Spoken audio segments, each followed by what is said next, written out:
Hello, and welcome to the Brooklyn Rail's Common Ground.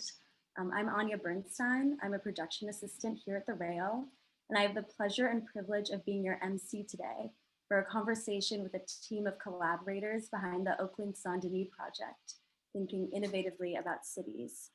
We're also thrilled to have the poet Farid Matuk here today, who will read to close today's program. And we'd also like to thank our friends at the French Embassy of San Francisco for making this talk possible. To begin, I ask you to join me in acknowledging the Wappinger, Canarsie, Munsee, and Lenni Lenape people of the Delaware Nation and Shinnecock Indian Nation, the traditional owners of Lenapehoking, the unceded land on waters and on which we stand. The Brooklyn Rail recognizes the illegal annexation of Republic of Artsakh as a grave international injustice. We stand in support of the Armenian people and the global Armenian diaspora. Finally, the Brooklyn Rail stands in solidarity with the uprisings in response to the murders of George Floyd, Breonna Taylor, Tony McDade, Nina Pop, David McAtee, James Scurlock, Jamel Floyd, Ahmaud Arbery, Rayshard Brooks, Rhea Milton, Dominique Remy Fells, Toyin Salau, Walter Wallace Jr., and countless others we have lost to white supremacy and police violence in this country. We acknowledge that justice will come from the streets, from the nation demanding accountability and refusing to move on until Black Lives Matter in the eyes of the state. So before I introduce our host, we'd like to begin with a brief moment of silence.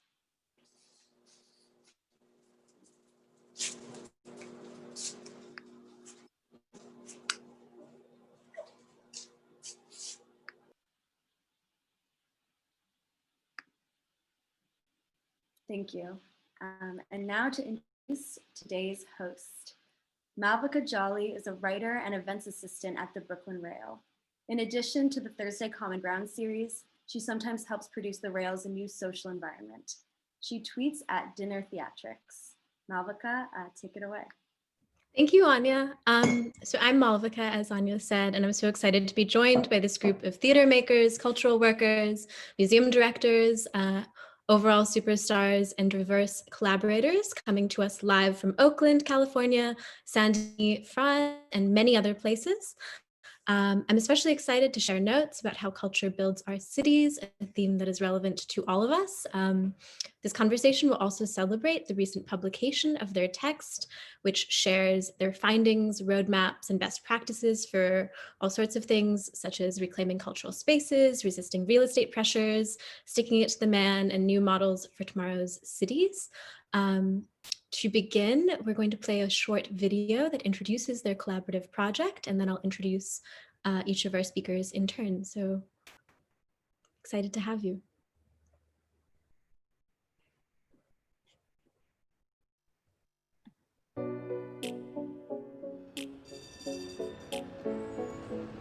Je suis là depuis 2 ans et j'arrive de Seine-Saint-Denis. Et tout de suite, quand on veut rencontrer des artistes, on nous dit les artistes sont plus à San Francisco, ils sont à Oakland. To me, both Oakland and Saint-Denis are cities that are incredibly diverse. They have populations from all over the world. We came together to exchange stories.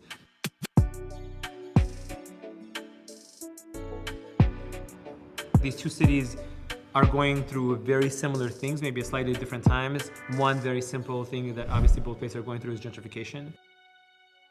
What it means to be an artist in the Bay Area is that in a way you're sometimes feeling you're endangered species because the cost of living is so high.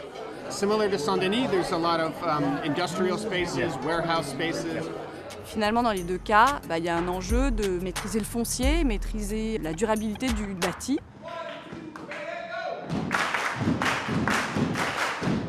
On vient du 9-3, on vient d'Oakland. On a envie de le revendiquer et on a aussi envie de montrer une autre facette de cette ville qu'on vit au quotidien. Le point de départ, c'est une conviction que faire la ville est un acte culturel. On se rend compte qu'il y a énormément de solutions qui existent.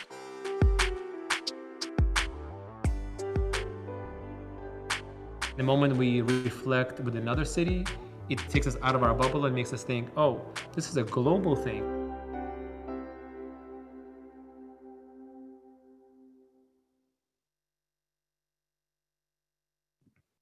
Thank you for that, Anya. So without further ado, I'd love to introduce our illustrious panel of speakers, beginning with Juliette Donadieu. Juliette is the cultural attaché of the French Embassy in San Francisco since 2017. She previously head of the production at Gaîté Lyrique, a key digital cultural institution in Paris. Juliette focuses her work on the relationship between the arts and technology. Partisan of creating bridges between disciplines and media, she initiated the creation of Via San Francisco to lead a future-driven dialogue between artists and communities. Welcome.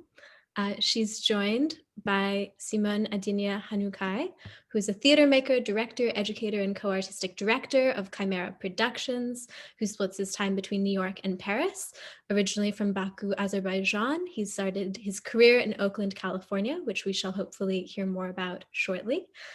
Since launching Kaimera, he has both taught and made work extensively and basically on every single continent. And recent directing and devising credits include Les Alibis, Jupiter, a play about power, which debuted right here in New York City at La Mama, Shared Prince, and Flying Ace and the Storm of the Century, among many others. He teaches at Sciences Po in Paris.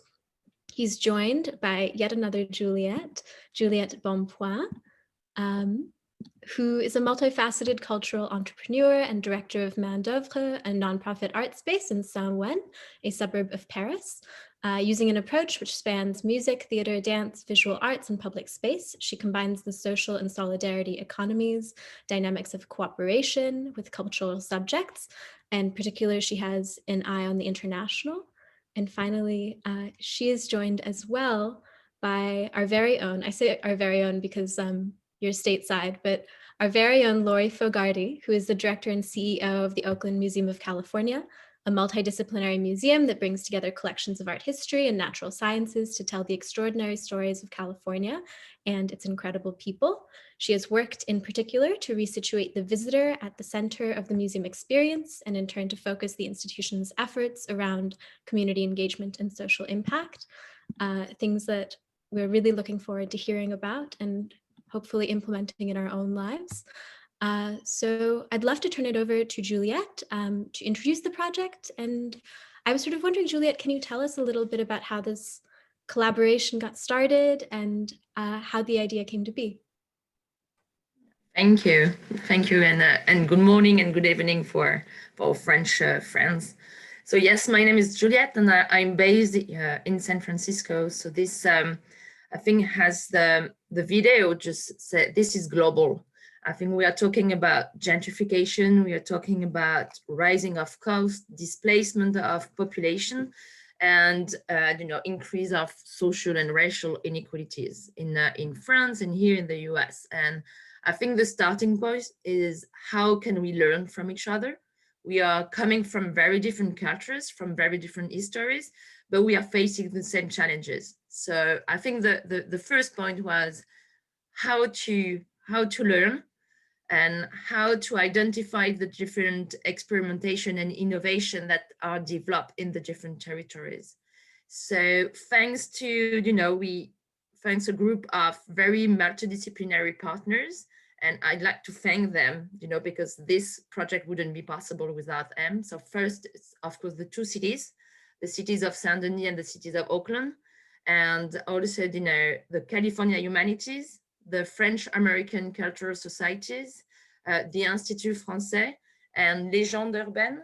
It's all the different partners who came together, public and private, to join forces and to see how we could create this dialogue, this international dialogue between the two cities.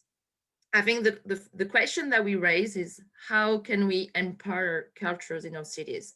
How can we keep artists and art institutions in our cities? How can we make sure that the resident stories are heard? So the methodology that we develop between the different partners is first this conviction of international dialogue.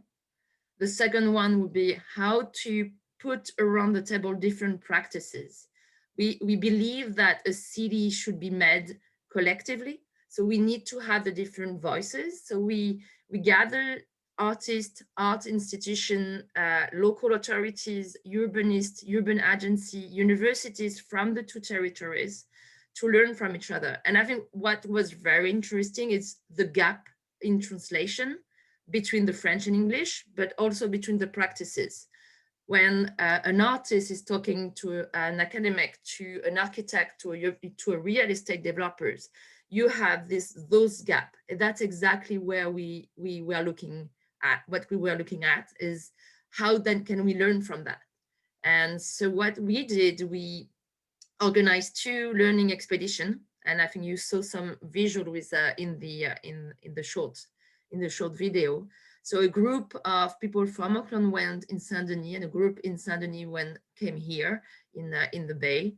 And we met with many different people, with the people who are, changing the 2 cities. And we then we put all what we learned, the learnings, in a collective publication.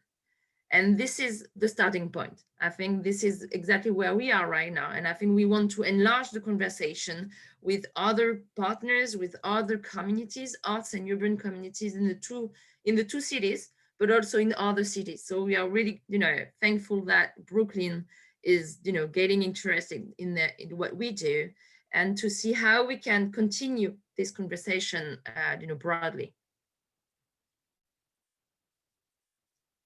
Thank you. I actually wonder if you could maybe help us situate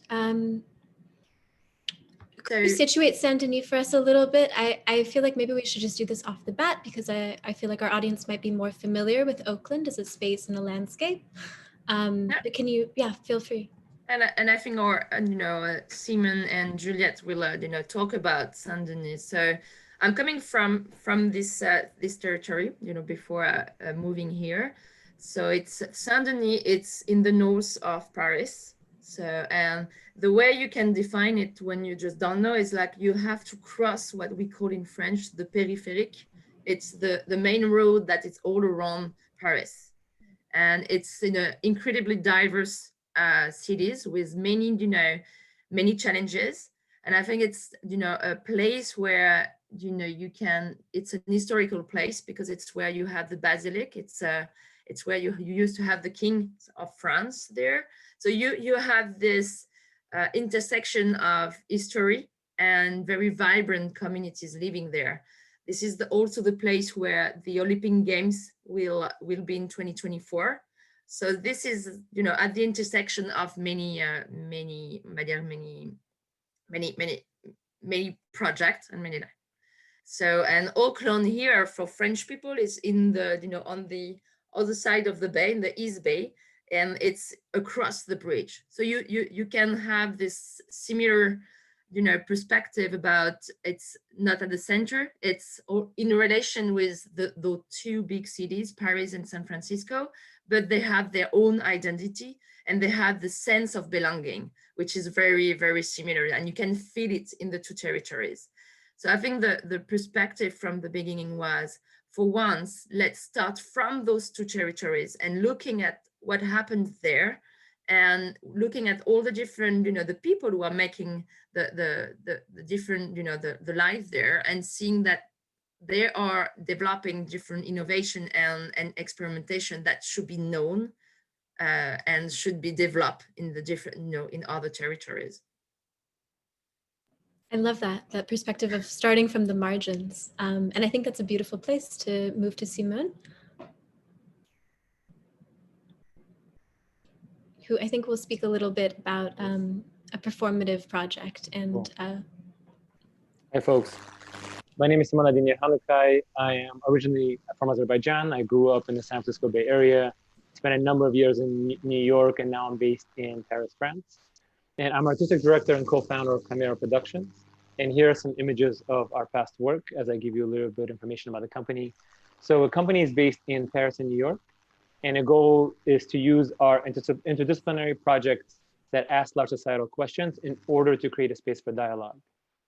For the last 15 years, one of the elements that's heart of the work that I create is questioning the boundary between audience and performer, that space that could be very thin sometimes or could be very massive sometimes. And this interrogation is directly connected to Kaimera's engagement with and implication of audiences in our work. It's also the reason that most of our work is immersive, participatory, or site-specific. In traditional performance, as most of you know, audiences know how to behave. You come in, you usually get a ticket in the lobby, you come inside, you grab a seat, you find yourself in an audience amongst other people, you watch a show, you smile, you laugh, you cry, if you're lucky, you clap at the end, and then you leave, right? So that's like pretty much wraps up a basic live performance engagement in a traditional venue. And for me, stripping away, at least partially, our social programming around live performance is essential in creating change and engagement. And because I really believe that change and engagement are not created from a place of comfort and not created from a place of passive consumption, which I feel like a lot of our work is. So this brings me to our Spaces project, which these last few images are from. So Spaces is an immersive storytelling experience. It was originally commissioned by the Harlem Arts Festival in New York because they knew about our work and the way we engage local communities. So I'm gonna give you a little bit of context of where we created the piece from. The piece was made literally at the same time as Trump was being inaugurated as president in 2017. So even in a city like New York, there was this feeling of distrust. Wherever you went, there was this feeling of who belongs here, who should be here, who does the city or this country belong to? For those of us who are, whether it's folks of color or immigrants or refugees, the question was, do I belong here? Do you want me here? Do you want me to leave this place? So that was really a question that you could feel every day walking down the street or on the metro. And as we began to imagine this performance, we began to think of the role of local residents in this specific performance in a place like Harlem, which was at the moment transforming, also experiencing a wave of gentrification, transforming really quickly. And through conversations with residents, with other folks in the city, a theme came up, which is stories of a place I call home. So that really became one of our central themes of the piece. And because we really felt like if you hear somebody's story, especially about the place we call home, it's hard to ignore that person or dismiss them. It's hard to tell them, get out of my city. You don't belong here anymore. When you hear somebody's story, you begin to fall in love with that person a little bit. You begin to connect with that person a little bit. So in this performance, what we ended up creating was at the center are local residents who share their stories. So there are no actors, they're folks from the area who are not professionals, but just people from the local neighborhood. And around these individuals, we build a performance through collaboration with professional artists, dancers, musicians, multimedia artists. In Harlem, our venue was Mount Morey's Ascension Presbyterian Church, which is a historic church at the heart of Harlem, across the street from Marcus Garvey Park. The audience was guided through the building, encountering stories in different rooms they visit, while multimedia, music, dance filled the journey from room to room. And you can go ahead and exit the image because this image is going to stay the same for a long time. And the way we engage local communities, local residents, was through a series of workshops. There are two types of workshops that we did. One is more of a traditional workshop where 10, 20, 30 people were invited to exchange stories with each other, and we guided folks through a story exchange. The other is we placed 2 chairs on a street corner. We had some refreshments, and we had a sign that said, tell me a story about Harlem. And people were invited just to sit down, face me, and tell me a story about Harlem. And some people thought we were nuts, but at the same time, incredible stories came out of it. And really, there was a wonderful connection with local residents and people that would never usually walk into a cultural space, would never usually walk into a theater performance, got to engage with us, and then later were invited to participate in a more deep, profound way. So after we finished the piece, we thought we were done. The people were really excited about what we created, and then we thought we were finished. And suddenly we had all these people come to us, including the producers of the Harlem Arts Festival, and we're like, you got to do this again. Because we felt like in this moment of division, this piece was bringing people together through storytelling and through art. So we realized that we had a form, and we recreate this form. We can recreate this form in any city, with all local artists, all local organizations, all local residents. And our team is just 3 people, and in every place will be a brand new piece using music, culture from the local place. So shortly after, actually, we received an invitation from Juliette and the French Consulate of San Francisco to use this piece to connect the cities of Oakland and Saint-Denis. Oakland, I know very well. It's one of my artistic homes where I spent many, many years. I was the co-artistic director of Destiny Art Center, co-founder of Headrush Crew, Naked Souls Artist Alliance. So Oakland is one of my places that I call home. And Saint-Denis I live in a city right next to Saint-Denis, and I knew Saint-Denis pretty well, but not well enough. So we knew that immediately the first step is to connect with local folks, local organizations, nonprofit organizations, individuals, artists. So that was really the starting point for us. And we were very, very lucky to confirm incredible venues in both cities, performance venues, because as I said earlier, we try to do our work not on traditional performance venues, but in other site-specific locations. So in Saint-Denis, the piece is being created at the Market Hall of Saint-Denis, which is on the ground where a market has been for over 1,000 years, and the Basilique of Saint-Denis, which is what actually the Notre Dame Basilique is based on. So you can imagine the size and scale of this incredible space. And in Oakland, it's being created at the City Hall of Oakland and the Francagaba Plaza, which is directly in front of City Hall. So really working with the two cities very closely. And so we're developing this piece now, and because of COVID, it's been, of course, postponed, but if it all goes well, it will happen in 2021. And the work with local communities, the local artists has already been going in places, which is really exciting. But as we've been thinking about it, especially with COVID, one of the things we've been thinking about, how do we leave a trace for an ephemeral live project? What does it mean to create a trace that left behind for live performance? And especially in the face of displacement due to gentrification that is so present in these two cities. Gentrification in Oakland is long and been happening. It's been very brutal. And in Saint-Denis, it's just beginning. It's at a different point of the city's trajectory. And there's especially one neighborhood in Saint-Denis called Pleyel, where the biggest train station of Europe is being built and where it's going to be the Olympic Village during the next Olympics. And so we're working very closely with the local community in this area. So one thing that we're developing now is a 3-part piece specifically for this little neighborhood of Saint-Denis. One will be a live performance with local residents, local musicians. Second part will be a digital story map that will be online on an application in partnership with the Saint-Denis Office of Tourism, and where people could go online and watch stories and dance pieces, duets, which I'll explain in a second, kind of on a map of the city where they can go and see multiple of them. And the third way we're looking at leaving a trace is by plaques leaving around the city.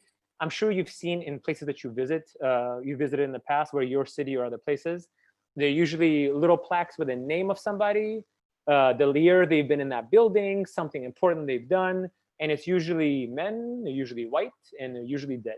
So what does it mean to recreate that idea, reimagine that idea? So in Saint-Denis, our thought is we're doing this for current residents of Saint-Denis, all ages, all backgrounds, all professions. And we'll be placing them all over the city. We're aiming at between 30 to 40 of them to start with. And on the plaque will be basic information about that person, possibly a quote from a story that we've been working with them on. And if we've recorded their story already, a QR code, so somebody can, with their phone, can then follow up and watch a video of them actually sharing a story. And that's another way that we've been looking to leave a trace is we're very happy to find out as of last week, we're getting some support from French Institute to develop an interactive digital platform for the project. And with the pilot places being Oakland, Saint-Denis, Istanbul, and Delhi. So these 4 cities, connecting them virtually through storytelling and dance. And the idea is not just to have stories and dances from those places, but for the platform to create a way for them to collaborate with one another digitally from place to place. If we can't move right now, if we can't travel, how can we still create a collaboration digitally? And what we'll be making are these, what we call our story duets, which are split screen videos, very simple format. On one side, it's a local storyteller who shares a story about a place they call home, something that's important to them. And the other side, it's a mostly dancer, but possibly other artists too, who are using the words of the storyteller as music to their movement, as inspiration for their movement. So these little story duets. So as I finish, I wanted just to reiterate that to me, a central element of our Spaces project is the amplification of the role of art and storytelling in contributing to the making of a place we call home, whether it be cities, villages, towns, whatever it may be. And to me, specifically in the current climate of populism, of polarization, I really believe that it's been our way for our company to respond to this in a creative, artistic way. And for us, our Spaces project has been a way to also take it out of traditional spaces and take it to a more site-specific public places that we should be taking over because they also belong to us. Thank you. Wow, thank you so much. I'm really intrigued by this idea that I'd heard of, like kind of a city narrative, or the civic narrative is something that you can tease out. And I was wondering if you could tell us a little bit more about like the city narrative of, possibly Saint-Denis or of Oakland. Like, did you notice themes or? Yeah, like, I mean, it's actually really interesting to think of narrative, because usually who gets to set that narrative? And it's usually not the residents. It's very often not the residents. It's usually, whether it's the press, whether it's the city council, whatever it may be, the narrative comes from also a place of power. And both of these cities, Oakland less now because largely due to gentrification and the really revitalization of the city through the arts, but Oakland had a really bad rep. When I was in Oakland and all the years before, Oakland had a really bad rep. And Saint-Denis has that kind of a rep in France also. They're incredibly diverse cities that have had moments of conflict, that had moments of really pushing for social justice causes, had recently elements of gentrification, of responses to sometimes violent to what's happening in society. And they're also two cities that are incredibly diverse. I think in Saint-Denis, something like 182 languages are spoken. And Oakland is, for those folks who know the city, is pretty much the same thing in the United States. So I believe the narrative in both places, one of the huge narratives that came up is the narrative of pride. There's really a sense of pride from the people who live in both of these cities in their city.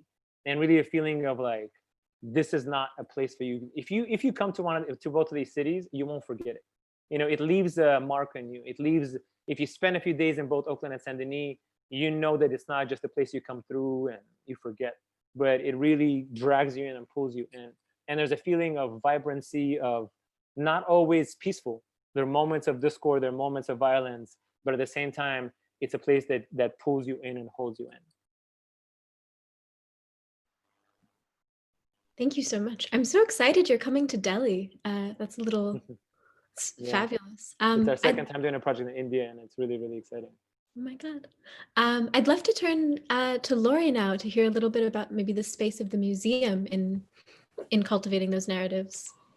Absolutely. I'm really delighted to be here. And thank you for that great lead in, because you won't find anybody more fiercely proud of Oakland than I am. And and we have gone through some real changes in our city. So I want to just talk a little bit about who we are, who we've been, and kind of where we are now. And this is a photo of our campus. It makes me kind of nostalgic to see it, since I haven't been there for nearly enough for these last few months. But this is our campus. We are 7 acres, 4 city blocks. This is a mid-century brutalist building that was designed by the incredible architect Kevin Roach and the landscape architect Dan Kiley, opened in 1969, so right in the height of the civil rights movement in the Bay Area and across the country. We are right across the street, actually, from the Alameda County Courthouse, where when the museum opened, Huey Newton, the co-founder of the Black Panther Party, was on trial, and the Free Huey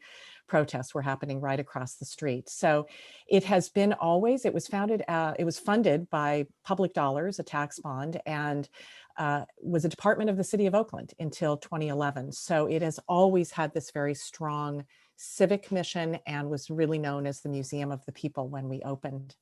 Next slide.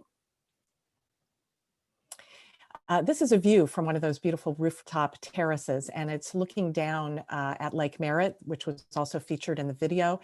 We are right across the street from Lake Merritt, which in many ways serves as Oakland's city park. It's kind of the hub of several neighborhoods that come together at the lake, and it's a vibrant location where people from all over our city congregate and gather. And I should say, as we go into this next slide, we're a unique museum and very distinctive in the city, because we are a multidisciplinary museum. We're art, history, and natural sciences, all focused on California. So we have a lot of ability to explore different topics in different ways. I also want to note just about our the landscape of culture and arts in Oakland. We are an institution of about $15 million budget. We have about 380,000 visitors total coming to our institution in a regular year. We are by far the largest cultural institution in Oakland. So, you know, across the Bay in San Francisco, there are the huge museums with $60, $70 million budgets. We're a relatively modestly sized museum, but the landscape of arts and culture in Oakland is lots of very diverse but very small organizations that really live on the edge. And, you know, I'm particularly concerned in this moment that institutions that are barely sustainable in good times in the current environment are really going to be threatened. So a little bit about our programming. This is an exhibition that we did a few years ago called Oakland, I Want You to Know.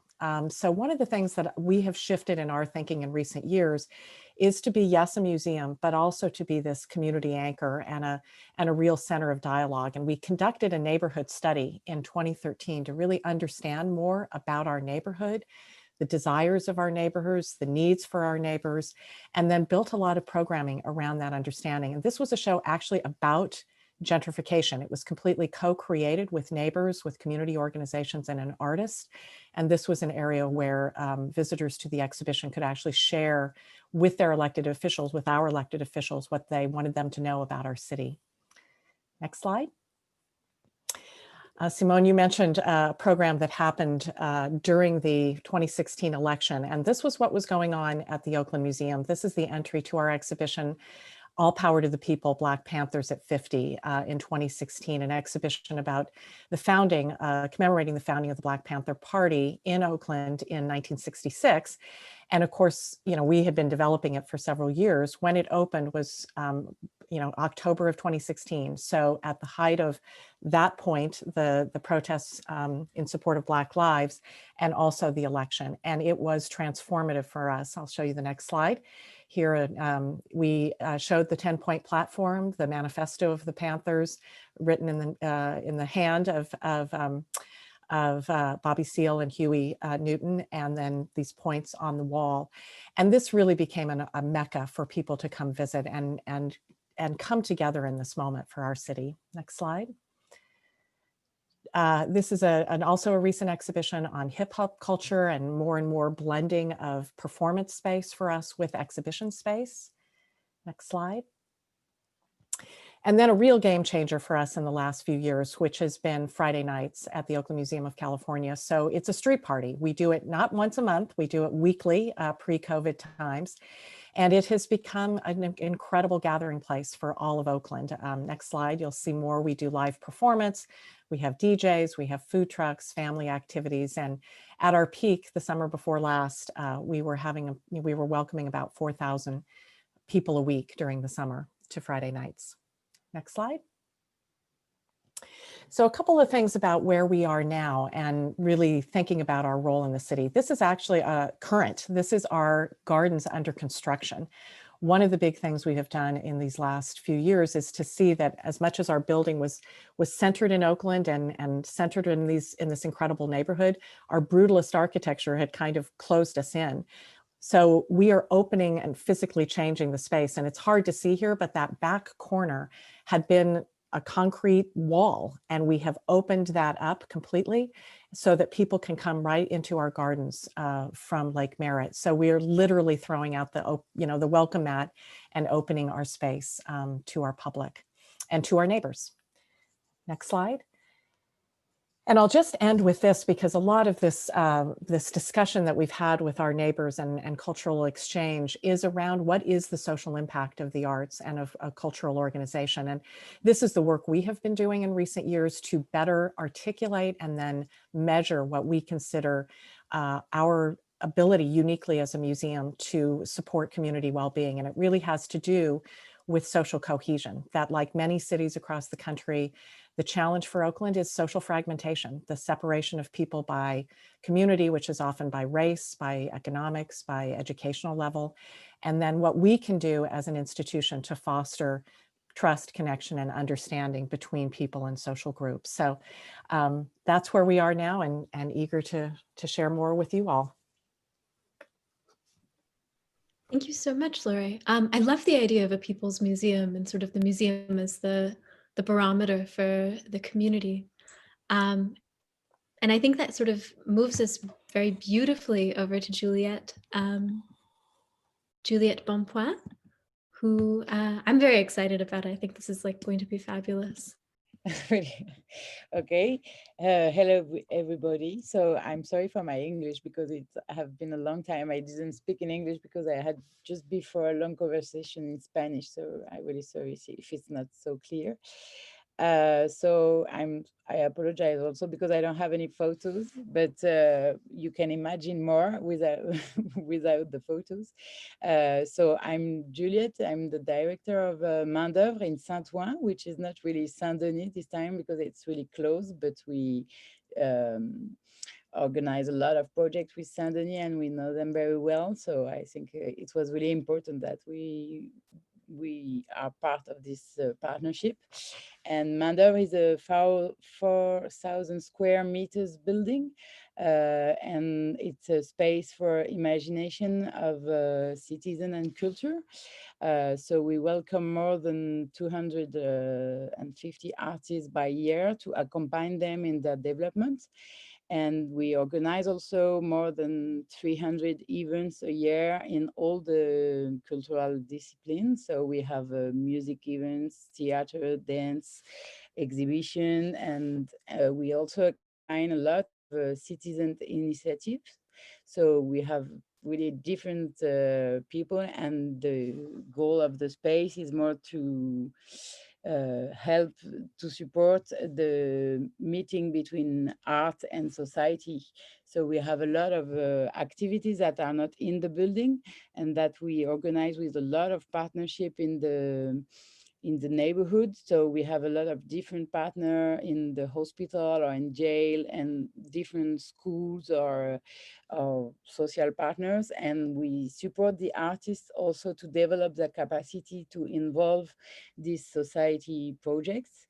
And so it's really diverse. And we also created in 2017 a new tool that we wanted to question, I don't know the idea of ownership, because we think that the question of durability for this kind of spaces that are created by the civil society, because it's an industrial building that we all rebuilt together with citizens and inhabitants of the neighborhood. So we really think that this kind of question of durability is also a question of ownership. So we wanted to create a cultural tool to be able to be all the co-owner of these spaces. And so we were trying to develop this tool, but in 2019, at exactly the same date that I was supposed to come to Oakland, we were evicted by the city mayor. So it was a big moment because we have more than 200 artists working inside and citizens. And so it was really a violent moment because they decided to evict us, but also to, I don't know the word in English, I'm sorry, but to close the building with a hard, Juliette, help me, it's des plaques de métal sur tout le bâtiment. To seal it off the building? Yeah. To board it up.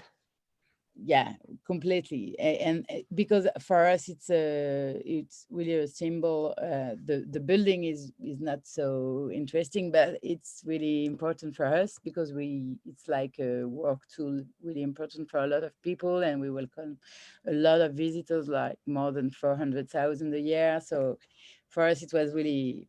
And finally, at the moment where we were evicted, we decided to continue the activity that we were supposed to do inside the building to do them in the streets. But immediately the people in the neighborhood, they proposed to welcome the activity in their own home. So we started because we have like a school, music school. So immediately we were evicted Tuesday, and the Wednesday is usually a day really important for the music school because we have more than 300 students that are learning the music. And so when we were evicted, the people welcomed the activities of the music school in their own living room. And then the department and other partner proposed to open I don't know, high schools and mediatheks, I don't know the word.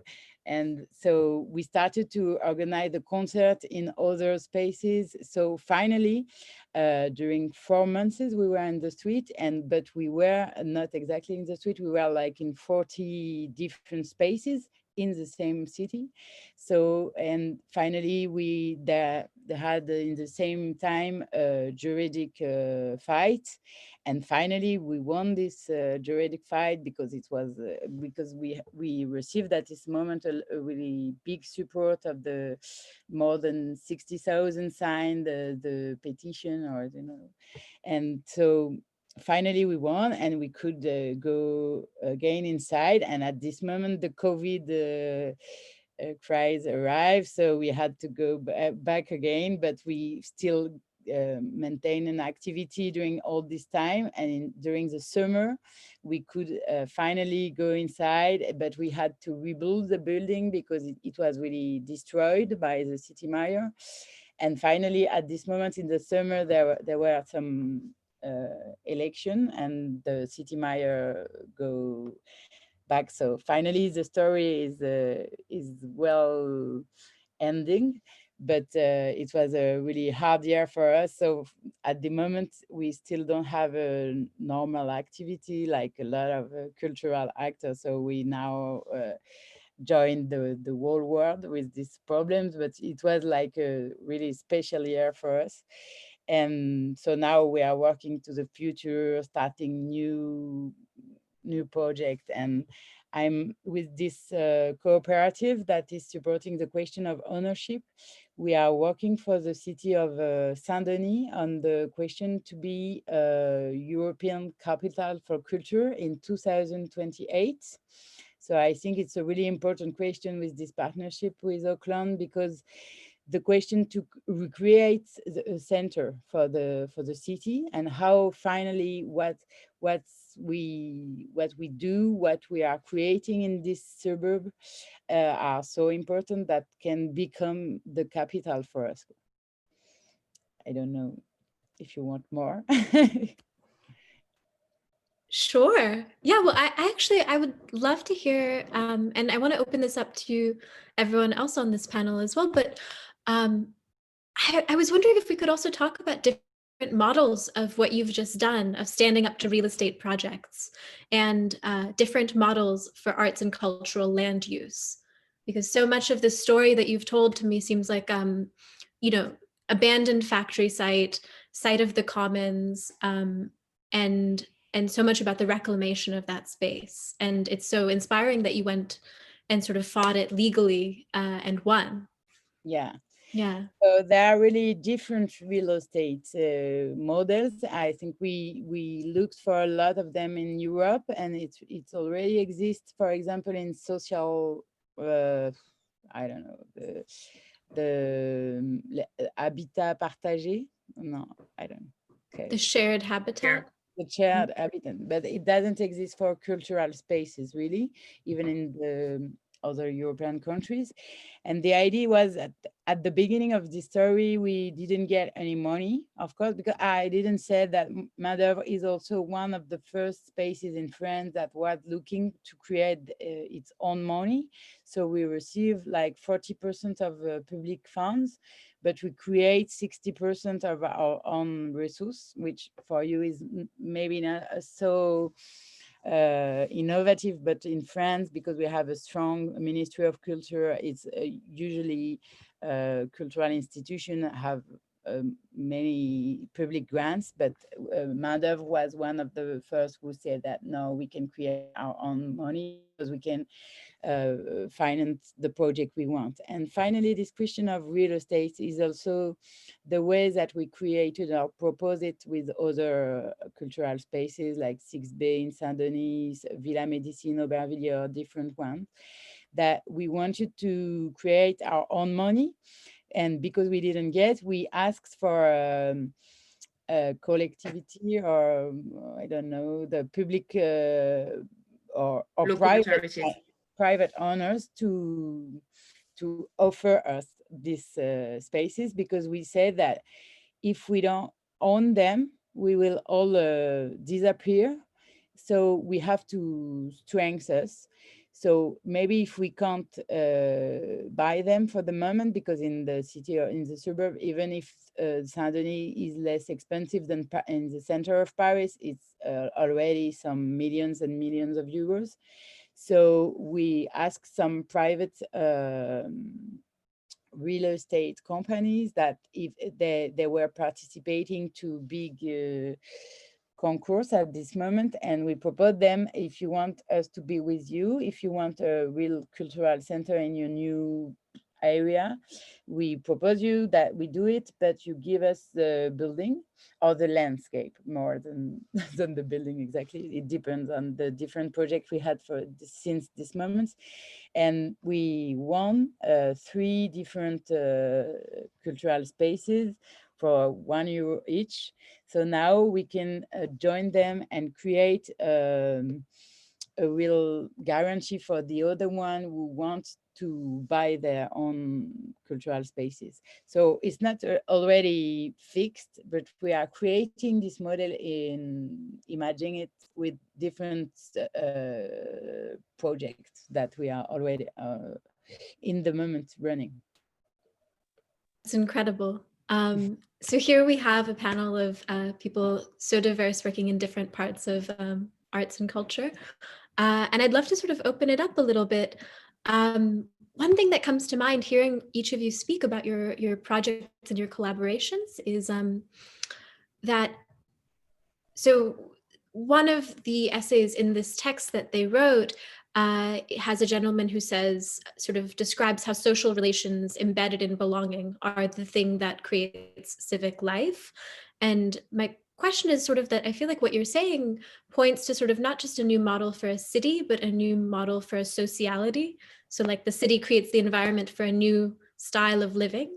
So I guess this is a bit of a utopian question, but in this sort of new model, in your different roles as a museum director, as the director of an alternative art space, as a theater maker, you know, what do you think that a thriving, dignified city and society needs? Like, what are those things? I can try to answer this one. Yeah. But I think I would say, starting it's, you know, to realize that we share responsibility in this, and I think that was, you know, in the different discussion that we had with the real estate developers, with the local authorities, with the arts communities, is, you know, it will work if we are coming together. So it's how do we strengthen the arts community to make sure that they, you know, they are around the table, they are invited to the table of the discussion when we're thinking about the future of the city, of new neighborhood, about new project. And how do we make sure that in local authorities, you know, the different departments, urban planning and cultures are talking to each other? And how do we make sure that in the real estate development, they know that they have, you know, the way to make cities have to change, and they have to engage with local communities and arts communities, and they need, you know, this kind of conversation just to identify the community needs. I think it's, and also, you know, the discussion we had was more how to make sure that they know and they identify the needs, to start from them. And then to see, you know, it's not saying that the artists are not in charge of, you know, making the new building or whatever. So we have all the responsibilities, and we just need to see how we can work together. And I think that was what was really interesting in the discussion we had in this international cooperation is, yes, French, we are coming, you know, we have this historical public support, but this is changing. And here in the US, you have this strong philanthropic and individual support that, you know, you can see in the model. This is very general, but it's the way we see each other from the, you know, as soon as we start the discussion, it's the way we see French culture, and the way we, as French, we see American. But this become more and more complex when you look at very in details, and you see that there is a need of public and private partnership. If we just don't come together, this just not going to work. So how do we create the condition? How do we, and this is, sometimes this is huge. And how, where do we start? And I think we start from the local and from one step to the other. And I think that's exactly what we are trying to do here is, some solution exists and have been developed. So let's start from them. I would just add to that, because I think that's critical. The arts being at, the cultural organizations being at the table in conversations around where the city is going and where development is going and how a community is changing. And I would just say that was a big part of why we undertook the work we did at the museum to articulate and start to measure our social impact. Because I think one thing, at least in the United States, that arts organizations have not been able to do very well is actually to say what difference they're making in the world.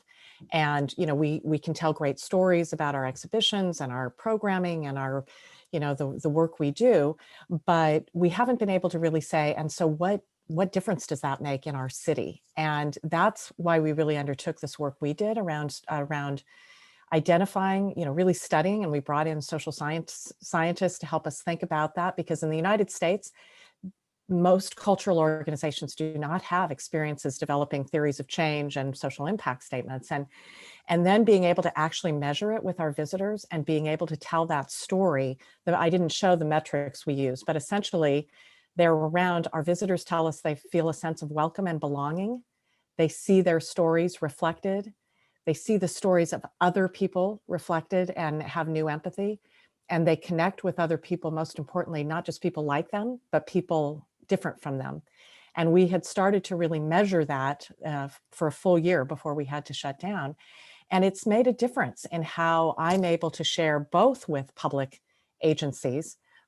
We still receive significant, not nearly what happens in European countries, but we still receive city support, but also to philanthropists, and not just arts philanthropists. We've been able to have conversations with philanthropists who think of themselves as social justice supporters, for example, to say, this is what we're trying to do. Yes, we're a museum, we have a collection, we do exhibitions, but we're much more than that. And I think that that's where the disconnect in some ways has happened, where we haven't fully been able to have a seat at the table. So, and then I would just add to that I think what we're seeing even more is the need to bridge these gaps within the cultural sector. I mean, we know that there are artists and arts organizations that have been deeply displaced and not had a voice and not had access in our city. And I think that our museum is trying to think in new ways of what does it mean to partner with communities, not just in service of museum projects, but actually in service of the community. And we're partnering, for example, with the Black Cultural Zone in Oakland around stewardship and preservation of the protest art that came about, in storefronts all over our city.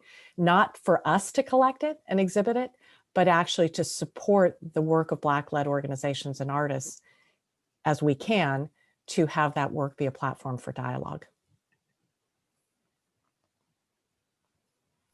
I love that. I'd love to build on that just a little bit. I feel like you've given a number of good examples of sort of what inclusion-centered like museum programming and museum decisions would look like.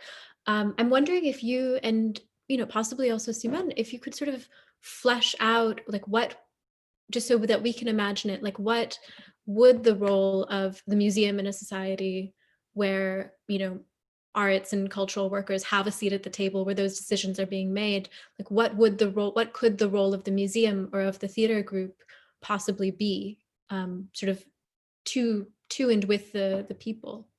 Like, are there sort of examples that we can imaginatively think of, even though they might not be the standard in this country? Simón, I'll let you start. Okay, sounds good. I really feel like for our company, the thing has been actually, even though I am really appreciative of cultural spaces, is to actually get out of cultural spaces and to go on the street, go into public space, or use public spaces that we've forgotten the connection to. So for example, a place like the Basilique of Saint-Denis which is where I think 88 kings and queens of France are buried, and has this, it's a very huge, beautiful, somber Catholic space where the majority of Saint-Denis never enters. Majority of people of Saint-Denis, it's mostly for tourists at this moment, and of course by people who come and pray for services. Or like the space like City Hall in Oakland, a place that is beautiful, was the tallest building in, when it was built west of Mississippi. It has incredible Art Deco style that now most people who live in Oakland think of it as the place that you go deal with logistical drama. You know, so what does it mean to take over these spaces and reclaim them? And then, because I believe that if we reclaim these public spaces, and through art, through culture, through conversation, then suddenly we feel like we belong in them and they belong to us, and we feel like we belong in our cities. So to me, there's a conversation about public space and also the stories that we tell, which is knowing from the Oakland Museum and having a lot of friends who work with you guys in the past, the reason, one of the things that's happened recently from what I've seen as an outsider is spilling out onto the street. Things like Friday night events, which are incredible, having food trucks all over the place, having the plaza in front of the museum filled, is saying, we're open to you. It's also your space. Having cultural spaces that open up their doors and not just saying you have to come in, but we're gonna come to you, to me, central. And to me, as a company, for our company, it's, yes, we do work inside of cultural spaces as well, which we really appreciate of and we really enjoy, but how much can we involve public space, whether it's spaces that we know or even parks or cultural spaces like that? Yeah, I thank you. I cannot wait to see the project at Francogawa Plaza, because I would say the other thing that space is known for, in addition to, you know, where you go, you know, get your permit or something or pay your taxes, is it's the site of protest in Oakland. It is, every time you see, well, if there's ever a protest anywhere, it will happen in Oakland as well. And it will always happen in front of City Hall at Francogawa Plaza. So it's another, you know, real layer to the story of that location. I guess I would echo that. I think, you know, I often think about, how does the museum leave the building? You know, sometimes that's just at our doorsteps and just at our thresholds, like you're describing with Friday nights. We've had experiments to take our programming more out into neighborhoods, and I think that really has to continue. I think about in the future and where we are at this moment in a couple ways. One, I would say we have a lot of space. We are a big space, and I think particularly right now, actually turning over some of our space for uses by other organizations, especially those that are going to lose their space right now. So I'm thinking less about how do we program everything, every part of our building, but how do we leave space where other organizations could partner with us to achieve their programmatic, you know, and audience goals. And the other thing I'm thinking a lot and talking to our partners about is this, what is the role of cultural organizations right now in truth and reconciliation, you know, which has happened with cultural spaces in other locations around the world. And I do feel like our museum is a kind of place where people of different backgrounds and experiences can come together. It's not just us always preaching to the choir. And so having conversations, particularly around race and racial justice and anti-racism, can we be a place where that kind of dialogue can happen with partners, but actually bringing people of different experience and background together, including, for example, law enforcement.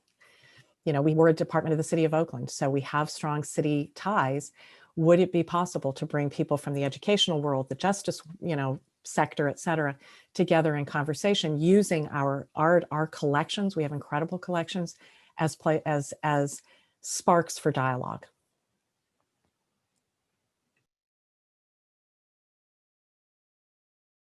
That's phenomenal. I have a question that I want to build off of this idea of, like, I love what you're saying about the role of organizations right now as a Truth and Reconciliation Commission or site, and everything you've said about sort of protest and like public space. I guess right now we're in the middle of a sort of movement to like decolonize many of our arts institutions and museums. And I sort of wonder, you know, it is possible that is not so relevant to a museum of the people or arts institutions that are sort of more alternative DIY spaces. But I do want to still ask, what does consciously, like radically decolonizing even these more progressive institutions, what does that look like for us? And that's not to put anyone's feet to the flame, but as a directive, as like a set of models, like what can we be doing even at progressive organizations?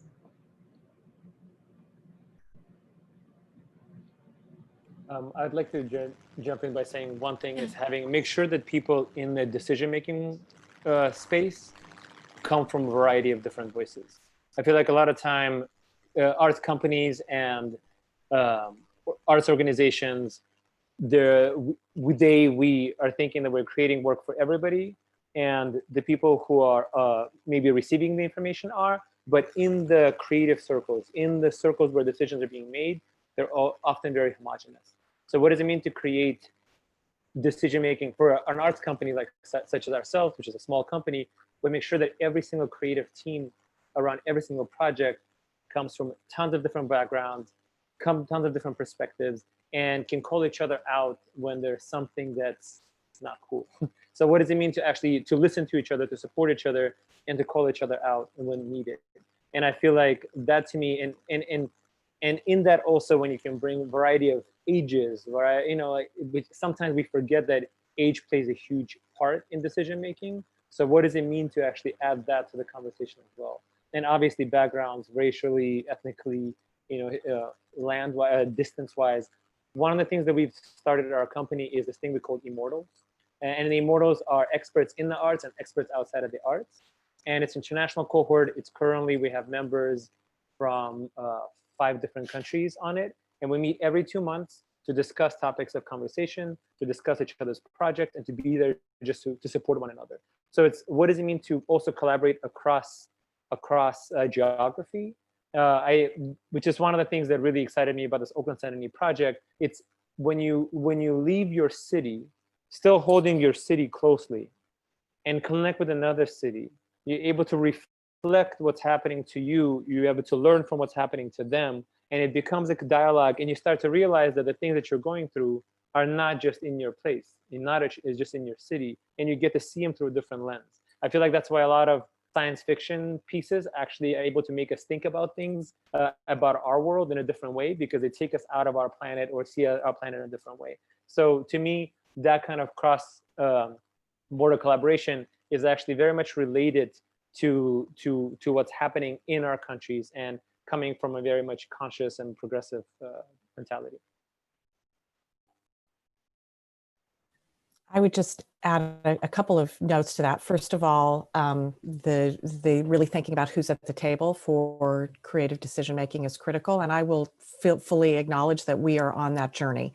I think, in the last few months, like many institutions, we've had to reckon with the disconnect between what we think we are and what we have tried to be and what we, sort of purport to be in the world, and the lived experience of some of our own staff, and have been challenged on that. So I would say we're working on that to say, how do we even more broadly incorporate different voices in the leadership of the institution, in how we set our strategy, how we make decisions.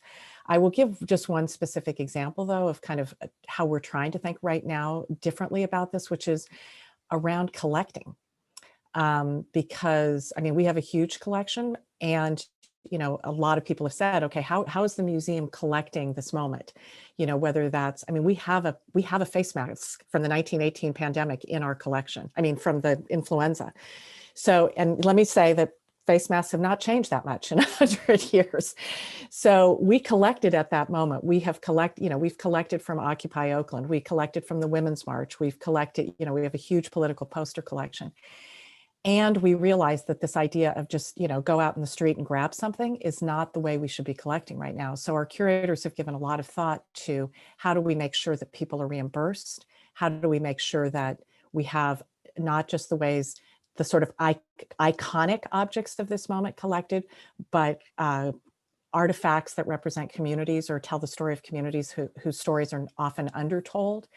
And actually, how do we be, museum acquisition processes are archaic and bureaucratic and all of that. how do we actually give some flexibility to thinking about compensation and engaging people as we do try to document this moment that doesn't perpetuate past practices that actually have led to kind of, you know, not so savory collecting practices. So we're working on that as well. Thank you. I'm very aware that we're sort of nearing the end of this time where I have all of you at my leisure, but I want to squeeze in maybe one or two more questions if that's all right with everyone. The first one is I'd love to give an opportunity to Juliette Donadieu. I'm very curious about you know, potential creative solutions and sort of innovative, unexpected types of problem solving that might, you know, might result from the kind of like cross-disciplinary collaborations that you sort of have put forward. One thing I was really interested by was sort of this idea of a lot of the essays in this book that they've just published sort of took Ghost Ship, the DIY space and the warehouse fire in 2016 as a jumping off point to sort of address a question that to me almost felt counterintuitive at first, which was sort of how do you have safer DIY spaces when DIY communities usually exist in a way that's like subversive and antagonistic to city governance and bureaucracy. And then it made me think, is that really the way it has to be, right? So I was sort of wondering, Juliette, if you could tell us, like, and actually, you know, both Juliettes are well-versed in this field, but I'm sort of wondering, are there creative solutions that could address a problem like that, for instance? Or what are some other unexpected solutions that came about through this collaboration? I think the first I would say that it's and Juliette can talk about it much more than I, is that we realize that the same process is happening in the two, you know, here in the US and in France. We are not using the same words, we're not using exactly the same description, but the fact that we need to support and create the conditions just to keep a diversity of places and this DIY movement, and to see how we can, when we are not developing standardized spaces that just look at the same all the time. Just how do you make sure that those spaces, remain and can develop and can remain in the diversity? And this is the discussion that we had with Shade Tree, with safer DIY spaces, to discuss with them and with Juliette in France about how do you recognize the need of, safer space, to meet the requirements, for safety, just to make sure, but also at the same time to keep the space for creativity and freedom for the artist. So this is the balance, the very difficult balance between the safety requirements and the space for creativity, and how to learn from what has been developed here and how the different arts communities get organized here to make sure that the local authorities recognized, first was, that the institution recognized the need to have those spaces everywhere in the country, and to let them develop as they want, with the freedom of the need to work. I don't know, Juliette, if you want to say something about the. Yeah, I think it's really important how you can create the condition of creativity, because of course, for example, in Main-d'oeuvre, we usually support only ideas. So of course, public money can't support ideas, but we do that. It's our job. And so we create the possibility to support ideas from the beginning to the project. So we support them usually for long-term time. So 1 year, 2 years, 3 years, the time that we consider being the time for a project to become a project. So usually the public partners can't understand that, and they can't support the emergency of ideas. And so because we created the condition of finding our own money that we will support these people and this project. So we give them the possibilities that can't exist in another space. But finally, I don't think it's the only way to do it. Just I think that this way and another way all together that we did in the Saint-Denis Oakland project, that we have really different partners inside, and that we make together the possibility to be a creative city, finally. I love that. One of my final questions, I feel like I want to ask about city resilience, especially in the face of the COVID-19 pandemic, which has, occurred in both of our countries. I'm wondering sort of how each of you see your projects, as well as the community spaces that you work in and you direct. How have you seen them change during the COVID crisis? And sort of how do you feel that these spaces could potentially impact or contribute to sort of what city resilience looks like, the resilience of a city? And what are the potential things that could like uplift and nurture the resilience of a city?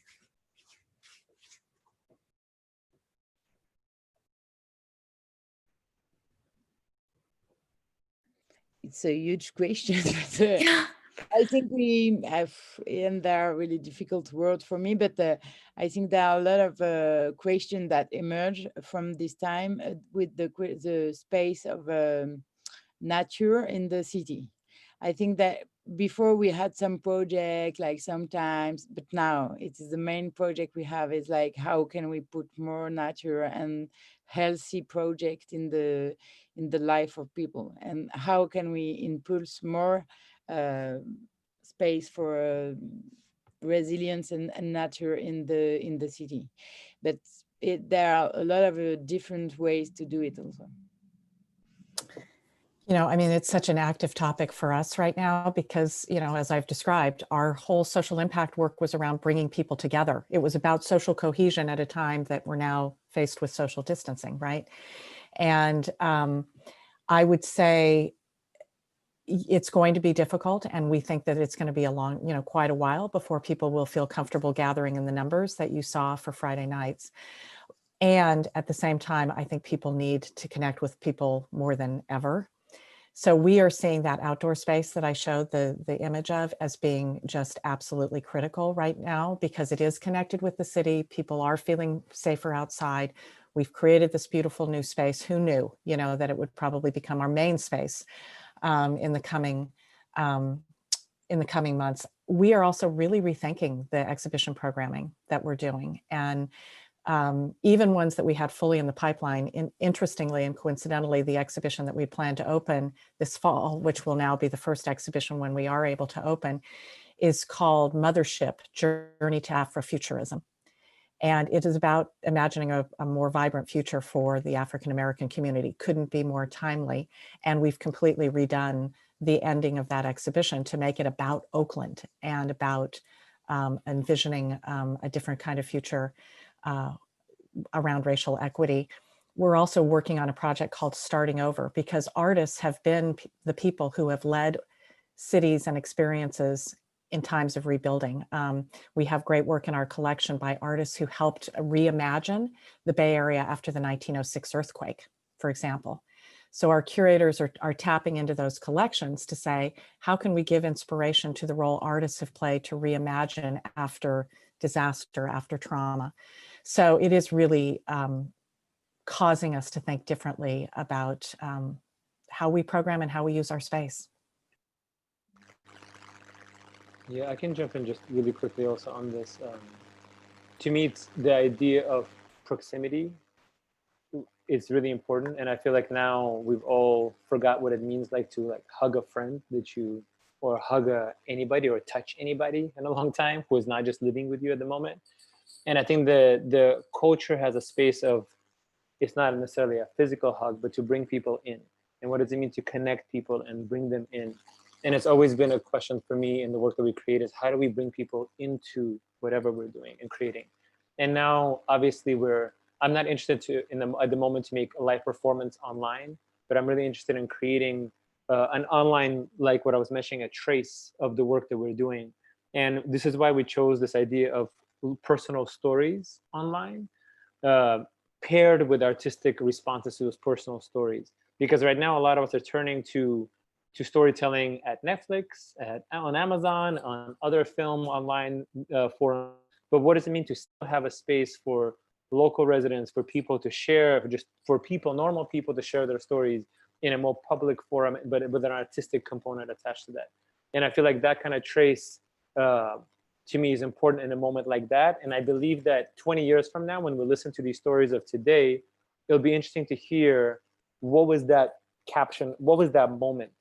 How did these personal stories capture today, 20 years from now, 30 years from now, even 5 years from now? So to me, this is the reason we're trying to take these stories now, create a space online, and also create a space for collaboration over borders, knowing that we physically can't be there. So that's our personal response at the moment.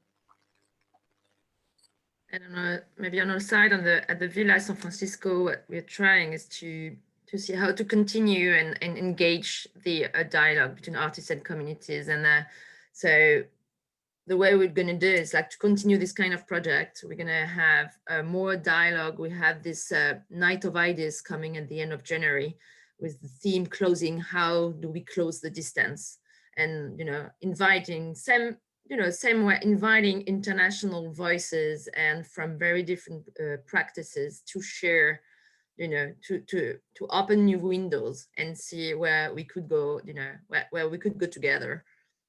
I think we just need to have some positive perspective right now. I think we need some contact, we need some connection, and that's, I think, what we are and what we want. Thank you so much. I think this would be a beautiful place to move to the audience questions. Yeah, we have some amazing questions lined up. The first one actually is from our very own JC. I think you can unmute yourself. Yeah, thanks, Sonia. Thank you all for this conversation. Super interesting to hear. I love I've always loved the idea of like sister cities, and it's cool to think about that concept from more than just diplomacy. Like there's a real resonance between the two places. And I guess on that sort of line of thinking, a lot of Americans are hopefully aware of the gentrification pressures that Oakland is facing, combination of like the tech industry and Silicon Valley kind of blowing up and the resulting yuppie influx into the area. But I'd sort of be curious to hear more about what economic and social forces are behind the gentrification pressures facing Saint-Denis and Saint-Ouen. If the Juliettes could talk about that.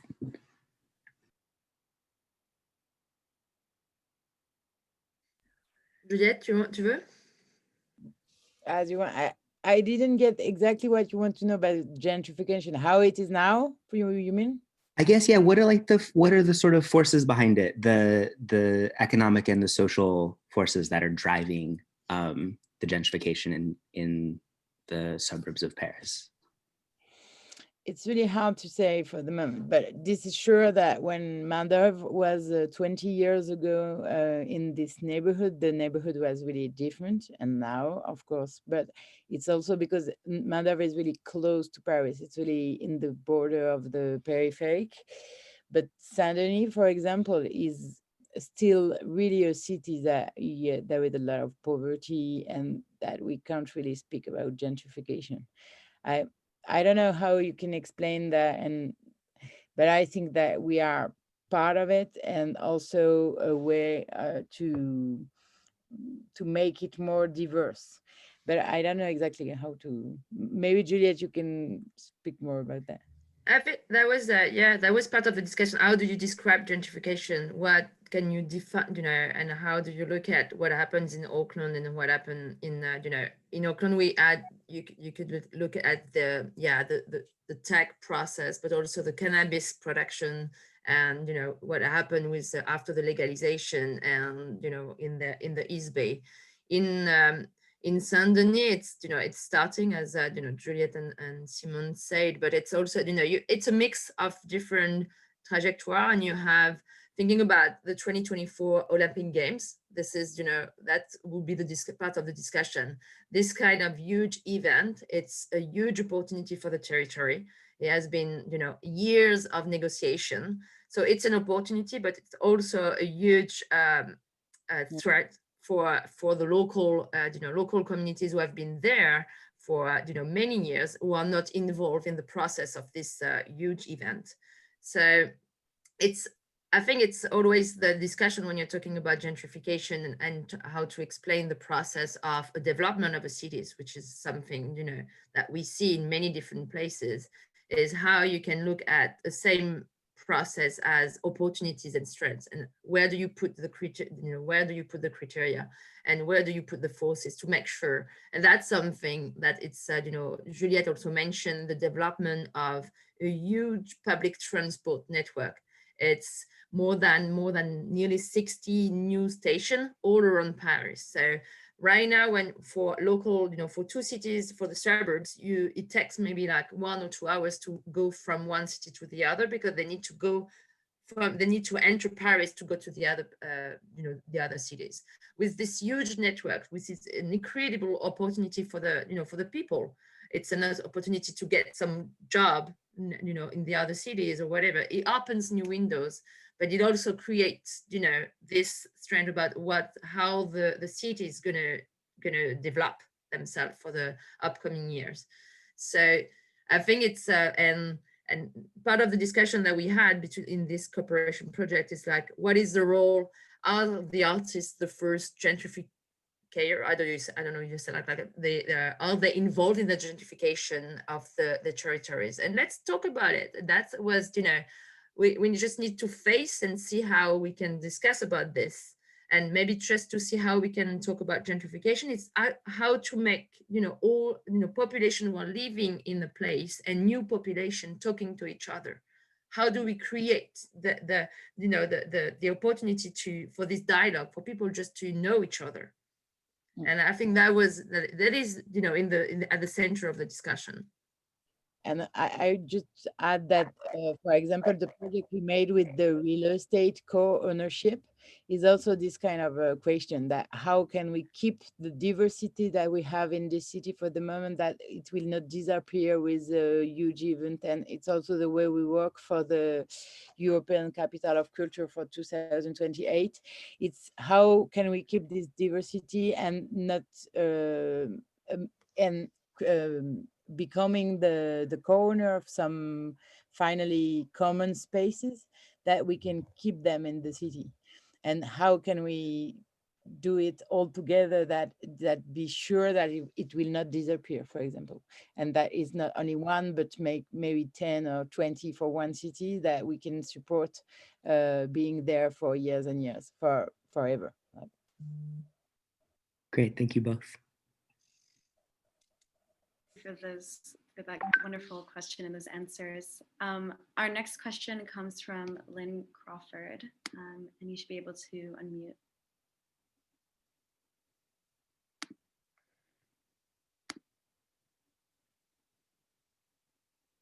Well, thank you. And second, I'm wondering if any of you would like to talk about the presence that you do or don't feel with the past of the space that you're in right now.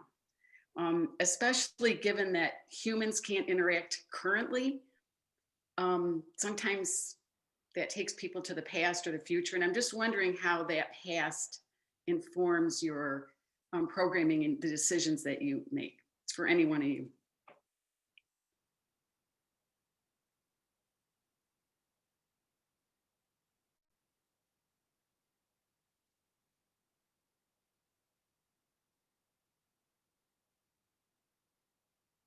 Sorry, I'm just pondering that. How the past impact where the space that you're in, the history has a history. Yeah. Right. And the history of that space, the land, whether it's the land or the building or both, how did that building come to be there? What the past of that space, how do you think it or does it influence the decisions you make now?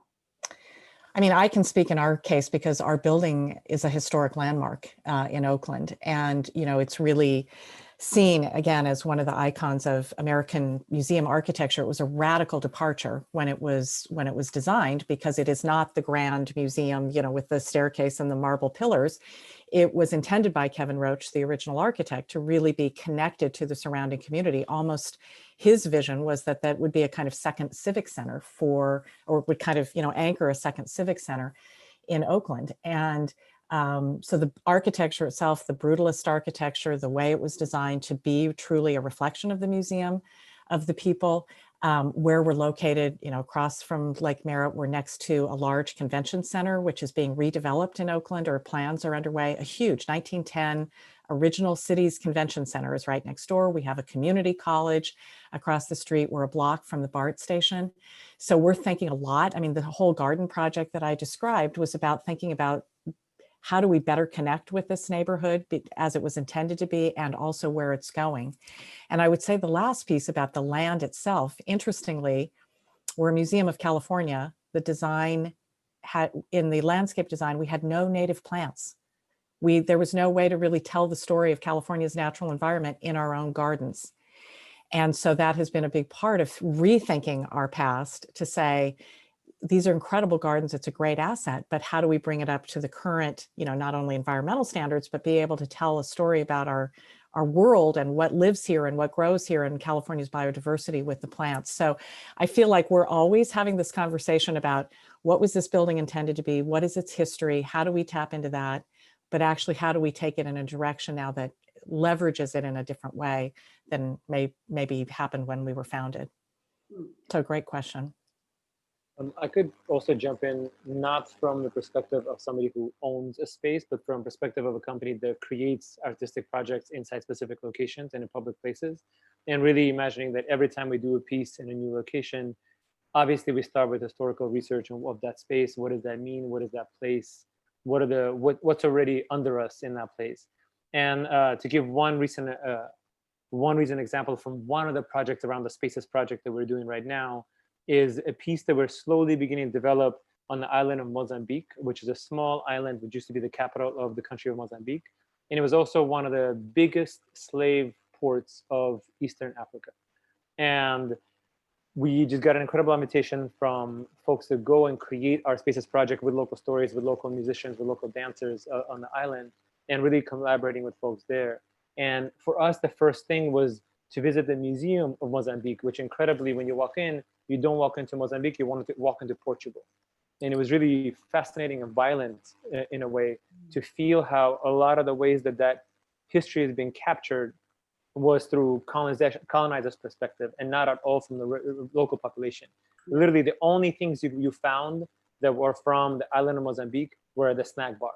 And it was incredible how all the things that were kept in the collection of the museum were completely Portuguese, 100% Portuguese. So the conversation about decolonizing the museum, especially in communities where traditions are oral, from times often pre-recording.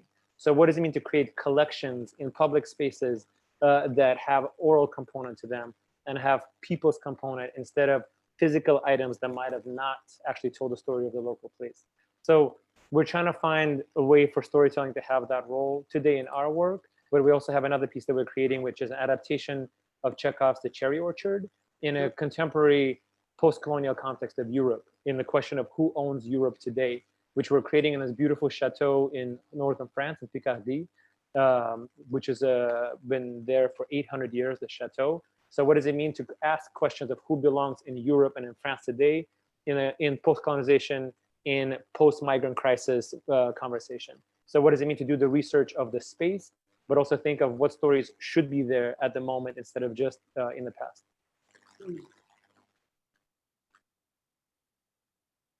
It's almost like maybe land would have been a better use of, I should have inserted that in my question, but thank you. Yeah, land and space and place, right? Yeah. Yeah, I love that question. And I kind of have a follow-up question myself coming off of that.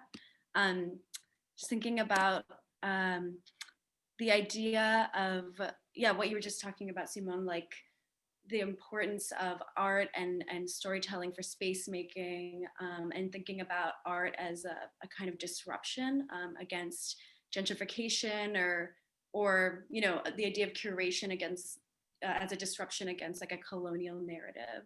And then thinking about the arts not only as important actors in the fight against this expansive and violent real estate development that's happening in Oakland and Saint-Denis, but also as the arts being at risk of being stifled because of that expansion. You know, I'm thinking about Juliette's story about being evicted.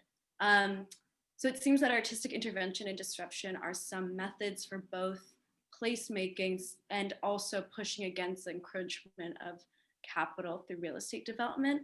And so I was just thinking about, when connecting across these cities, these disparate cities, like what are some shared points of disruption? And then how do those tactics differ in France versus the United States, you know, or in a city that's newly gentrified like Saint-Denis versus a city that's long into the process of gentrification like Oakland, sorry. And then now that just made me think also about, you know, in the United States, we're facing this eviction crisis that's just like unprecedented. So something like that is so distinct to the United States. So just thinking about, you know, you have these similar ways of making plays of disruption, but how are those disparate or shared?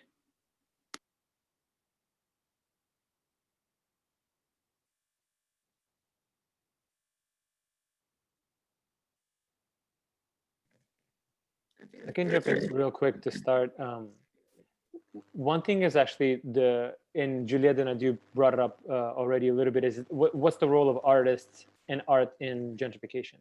And I think very, very often and very sadly, artists are usually the first to move into a neighborhood pre-gentrification, a neighborhood that is not appealing, quote unquote, to many other people, because often artists are also not the people who are looking for cheaper housing, for places they actually can afford living.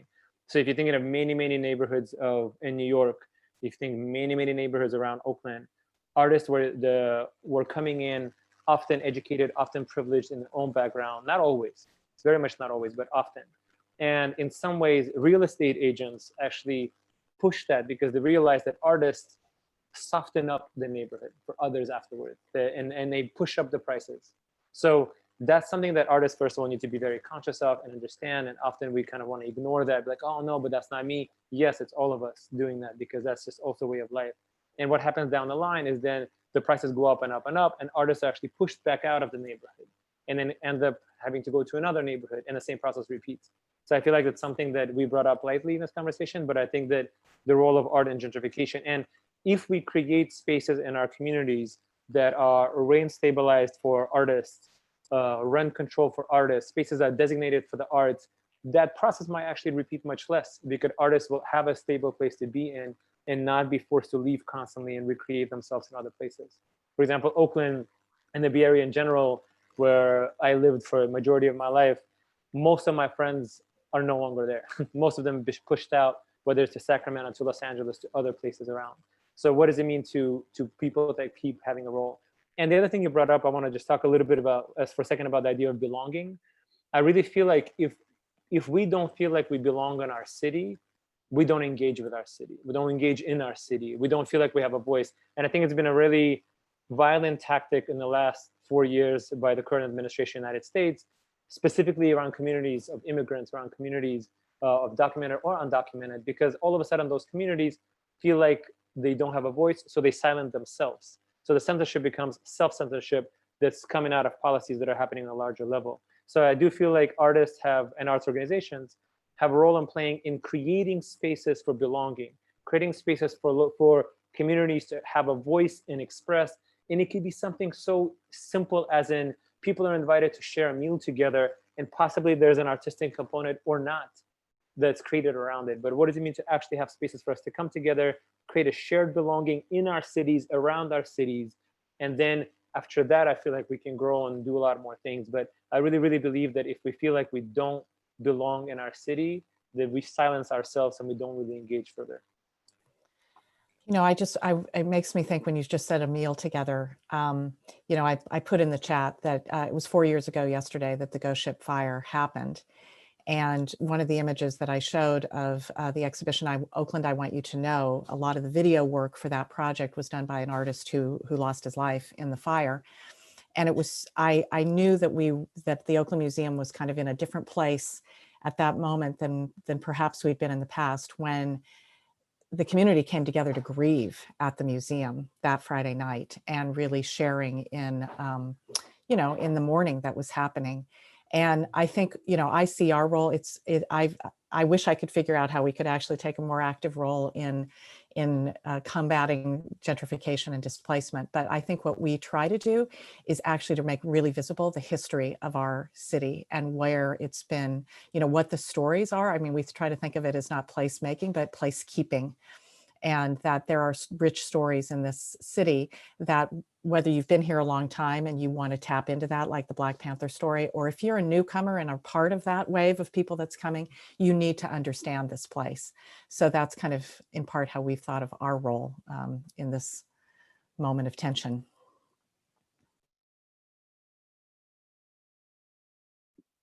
Thank you so much for those answers. And I feel like our next question really touches on the idea of belonging. I'm going to pass the mic to Nicole.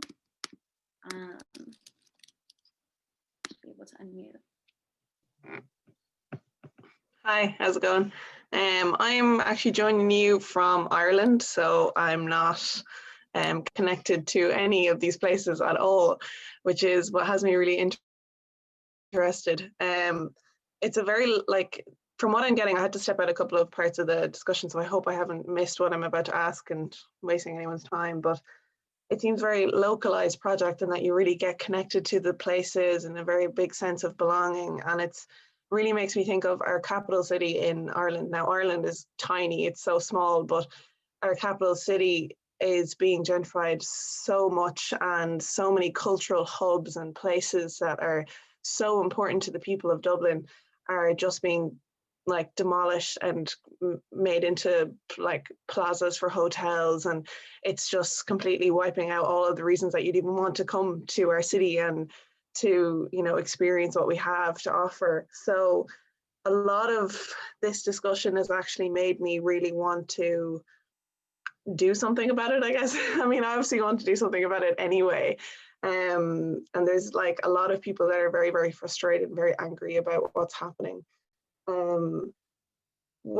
I suppose where my question kind of lies is a bit of a mix, but it's, do you see this project as a place, maybe it's in a place of establishment, that you guys are really, really trying to find your roots and finding what works, and maybe have the creative flow of what does and what doesn't work, and maybe you're doing that, but maybe it's a mode of where there's some kind of expansion that maybe it could go to other places. I'm obviously thinking from Ireland, but I don't know if that's something that you see as maybe you guys could expand and involve more people on an individual level, or maybe it's something that you would be more interested in organizations from, say, Ireland, maybe Dublin, because Ireland is so small. I don't know, maybe Ireland is enough in itself, as an organization from Ireland or Dublin, to connect with you guys and maybe join forces in some kind of way.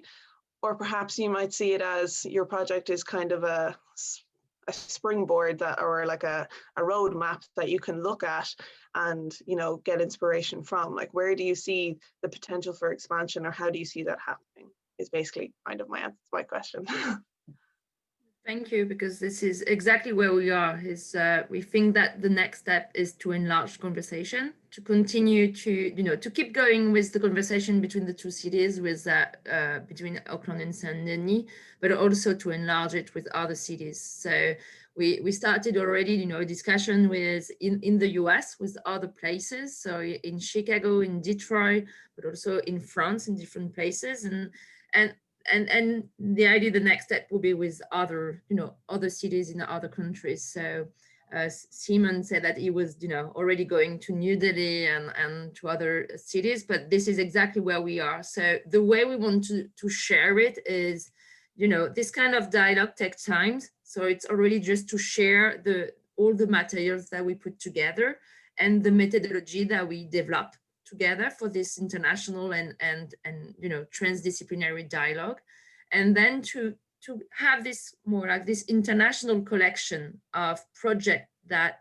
share the same conviction and share very specific economic, social, cultural models that could be duplicated in other cities. So this is sharing the conviction, but also sharing very concrete solutions that have been developed and could be scaled up. So it's a yes to see how we could continue the conversation and to see that to open it to other places. Definitely. Great to hear. Wonderful to hear. Thank you. Thank you. I'm seeing we have a question in the chat from Heather. I can pass you the mic.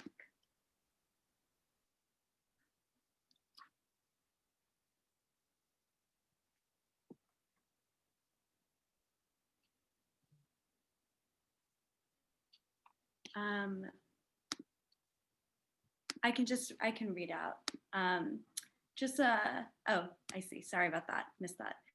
Heather's asking, how do we deal with silencing that's cloaked in civil rights, but seems to benefit well-off white men? In Heather's city, gentrification is displacing so many people, but the remedies seem to be more of the same. And the well-off white men who claim to be speaking for the dispossessed are still there, while the people they claim to be speaking for leave. So being, speaking out. Yeah, I guess just the idea of silencing, maybe with it, thinking about that within your institutions and those kinds of conversations you're having.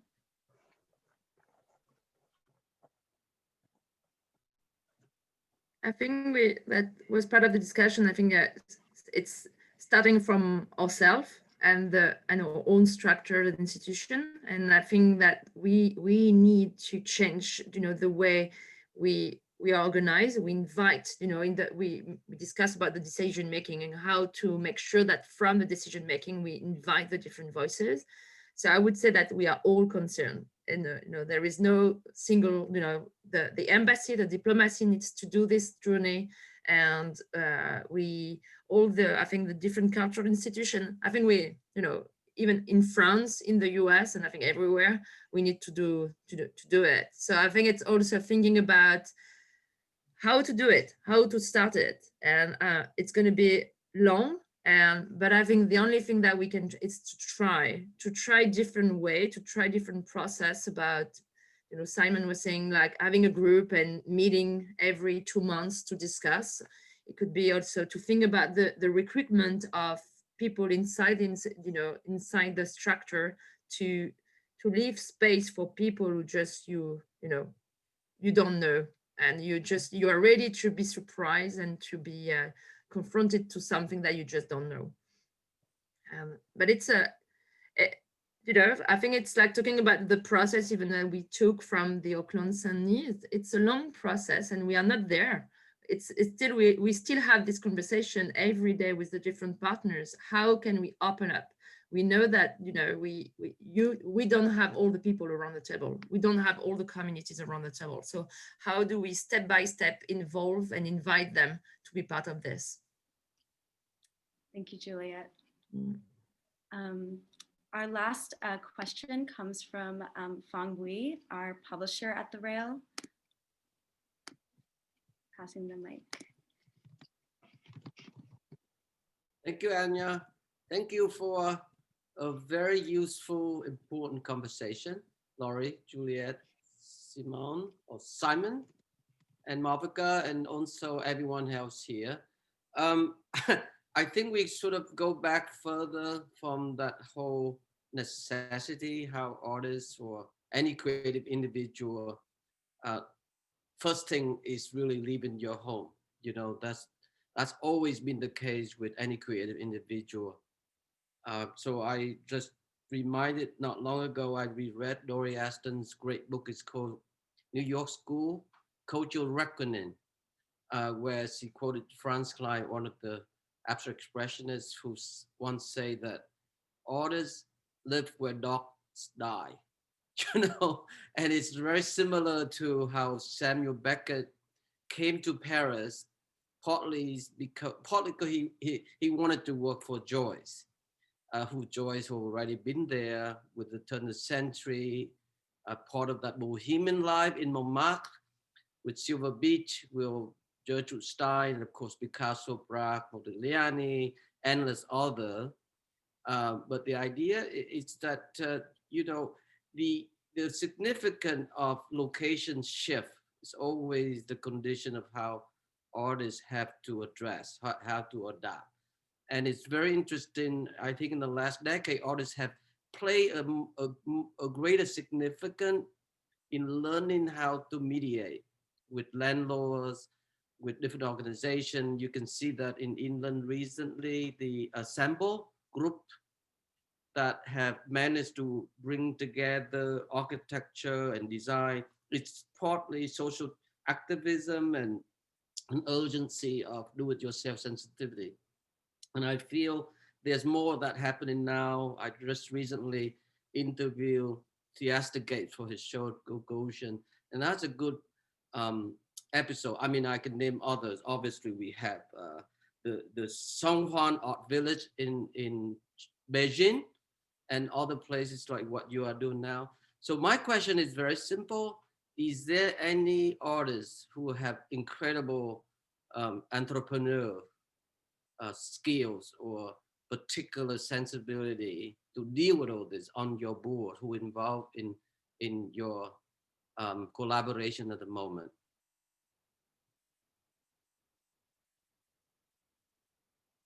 Any of you guys, really, it goes to you all, really.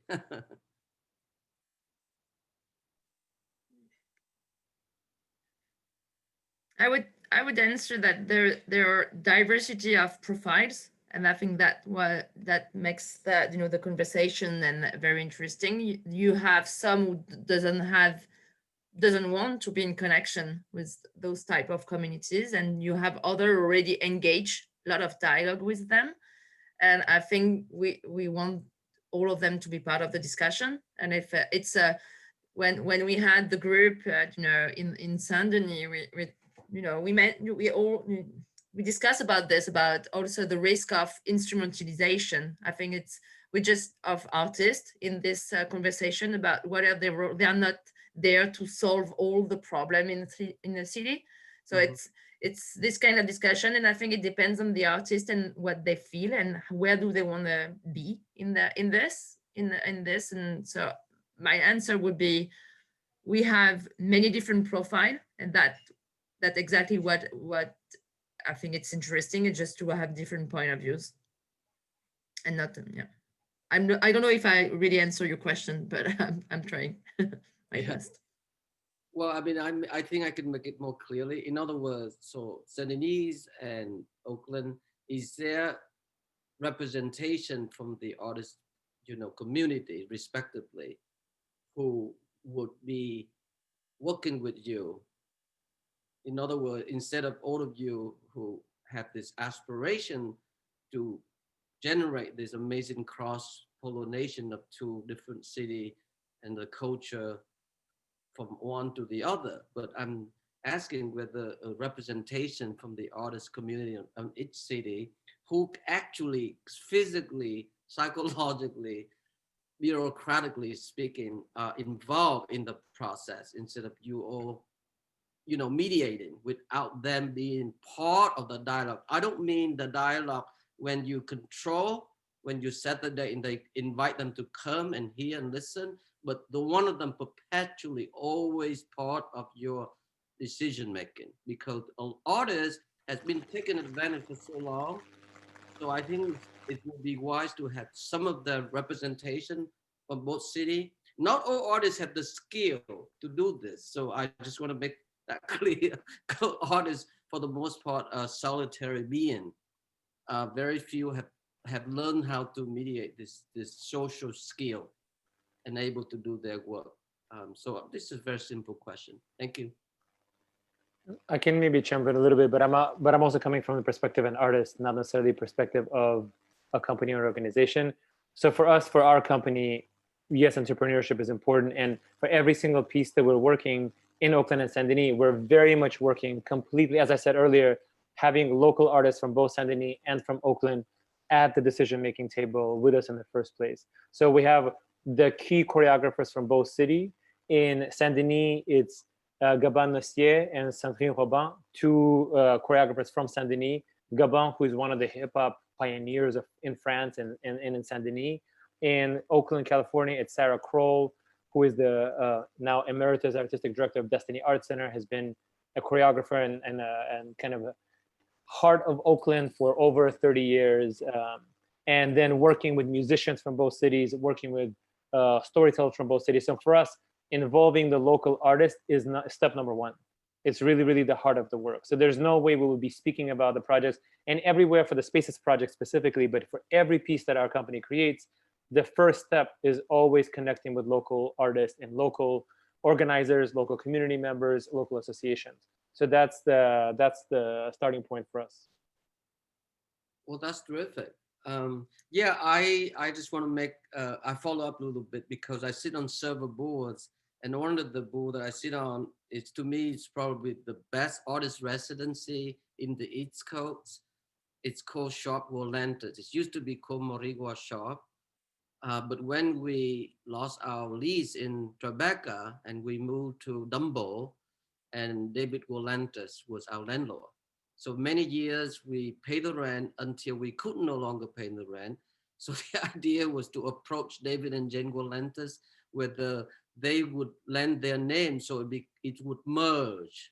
So it would be called Shop Volantes rather than just Shop, a Morigua Shop.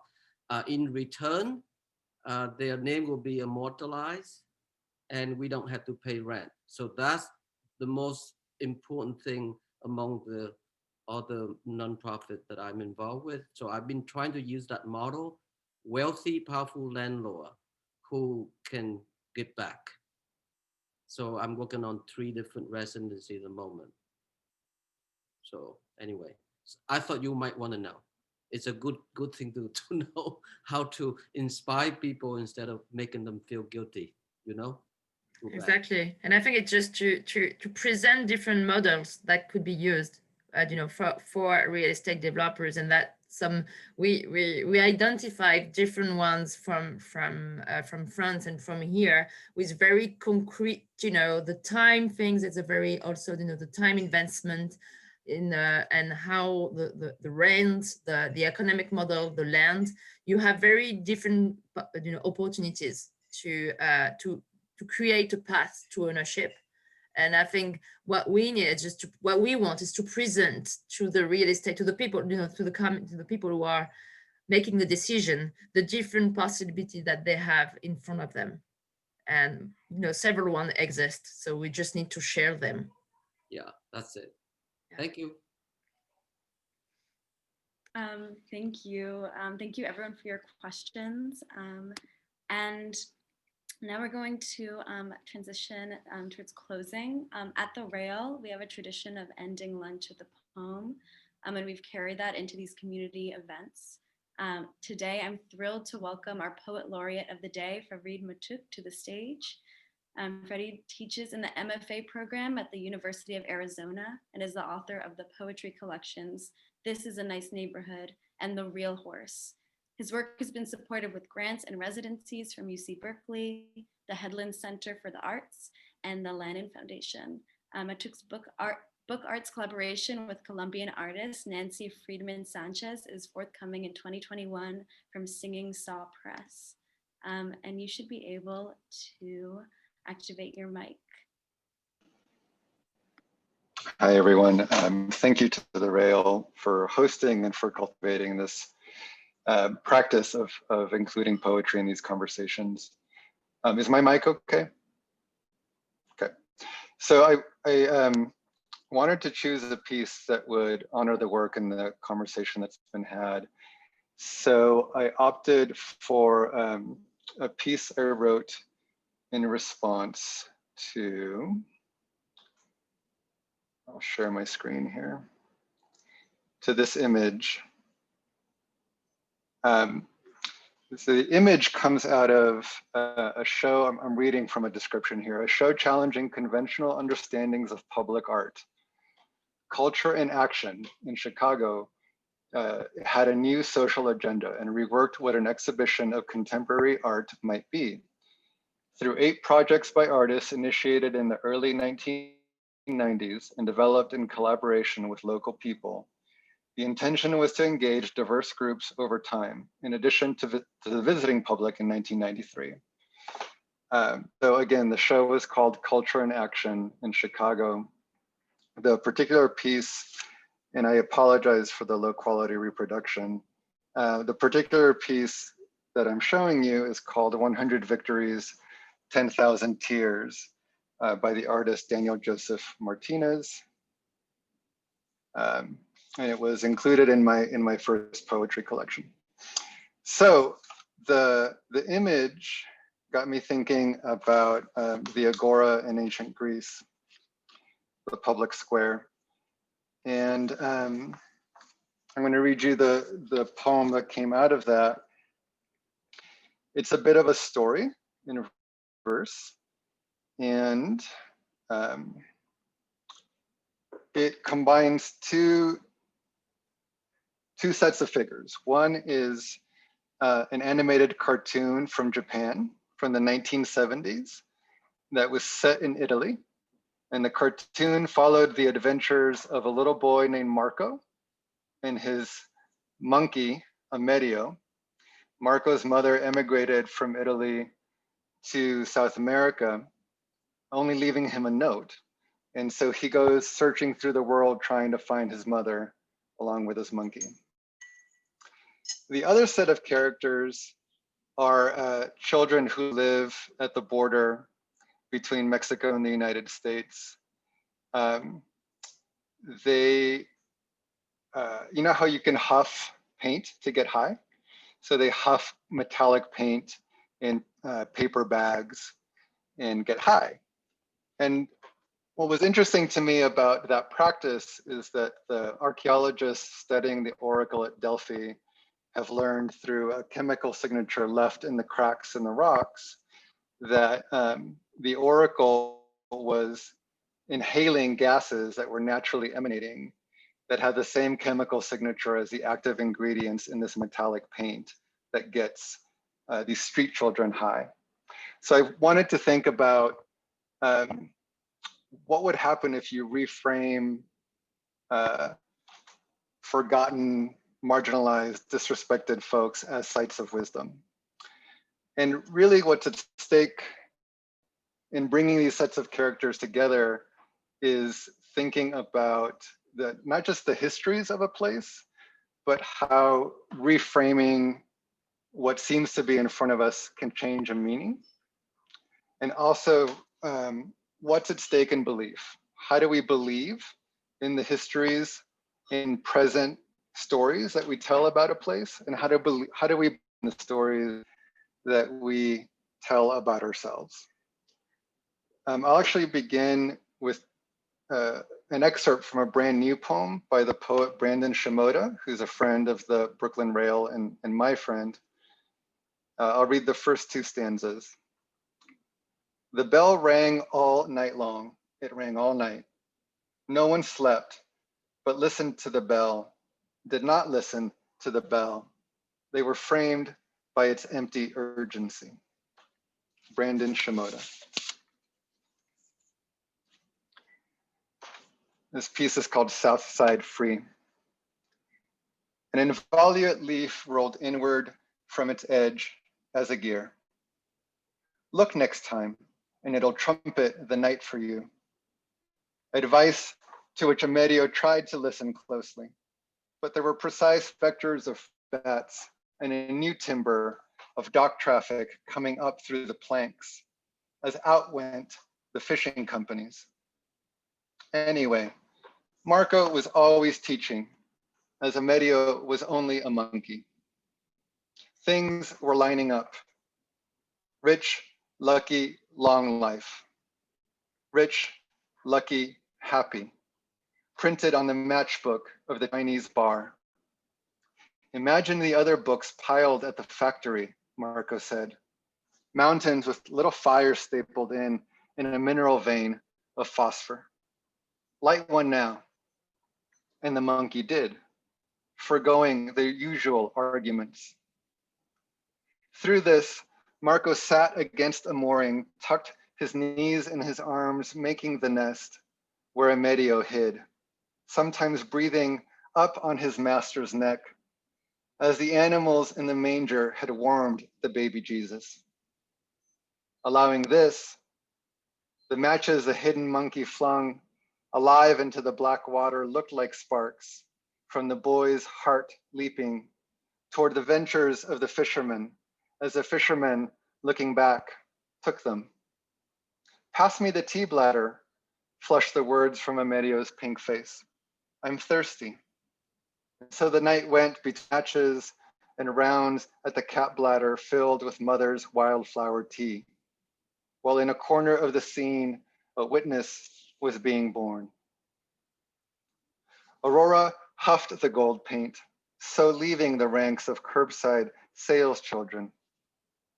I stole your gift envelope for the church from under your skirt, came a voice. Slowly, Aurora laughed. It's empty. Well, then I stole your notion of giving to the friars. Her laughs fell in with the jackboots of pleasure marching through her lungs. A call for the other children to take their breaks. Manny still believed in every kind of gold. Someday I'll be rich, he sang to various tunes, scraping metallic flakes from the children's faces. His thumbs, the only two dogs in a field of horses, invented dances around each other. He said, I'm a little bit richer again. Aurora was the fallen legionnaire. Around them, the city in ruins was at its most familiar.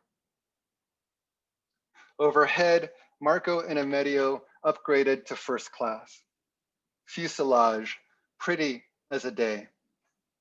Even here, the plastic oval of window was thick like cake, and, as every other made thing, drew hard from saliva glands tucked deep into their jaws. Should we worry the plane's window is pocked? Amedio asked. Divots in the pane bedull the sun and shadow my thigh with distant and startled crows. I think we're all right. A good traveler will ask after his destination. Is there mud down in that river, uncle? Is there game? I don't know, son. Came a neighbor, came a voice, came the echo long from home. Our ignorant pair of travelers deplaned. Into their noses, the clean field air came and then went, and with it any idea of their niche in time or where they were going. Now there can be dirt furrows spread all around like distant radio music. Hand in hand, the boy and his monkey amble off the tarmac and enter them. Foreign seeds drop from the tread teeth of their sneakers. So many bamboos in the desert, switchgrass, cordgrass, every color of wild rye nodding in the here again, gone again wind. This is the border. Best to hide in the sewage or outwater tunnel. Amedio climbs atop his friend's head. Whisper it, and the tunnel will come. From deep in the outwater tunnel and happy as in a hermitage, Aurora and her band of huffers together reply, you're beyond the breath of relay towers. Flip on your radio and confirm it. Like Amedio, Marco's voice comes now from some unknown. I like this fine place. Whom shall I thank for my eloquent face? The oracle doesn't know your biography. Will I find my mother who left by sea? Yes, in your hands one day. And yes to everything, because you want these things very much, and because your heart is true. Just then, Marco's face left him for the more interesting tunnel. Here now was a life, a definitely begun long dark crossing toward an unknowable but constantly imagined end. A life happened while two dogs panted and scratched their sides along the walls of a hermitage. A call rose from Marco's heart, and his face followed it back. Look, gang, his mouth is moving, Aurora said. Oh, are we going in the truck now? Asked another of the sales children. I hear the monkey working the hasp. The doors to the bed are opening, many voices said together. While only one said, quite a lot of us were hoping for a ride, and here we go, packed in the truck as the monkey's fortune. Still, the question arises, if the sight of one ship on the far horizon redoubles into flotillas, ghost ships, Manny was dumbstruck by the monkey's beautiful thievery. Now the Oracle of Huffing Children has a question for you. If the sight of one ship on the far horizon redoubles into flotillas, ghost ships, can you count the gold flakes about our mouths without putting us in that shiny truck and carrying us over? Can you keep from making of us your future or your fortune? If we agree to call this desert a mint, can you split the second the coin is stamped and the coin counted? Marco and Amedio wanted this to end. They concentrated hard on Arizona. They shut everything down, but they could not close their ears, so heard a buckle on a nation's flag rope knock its pole in the wind, ringing from it a thin relation to bells. Thank you.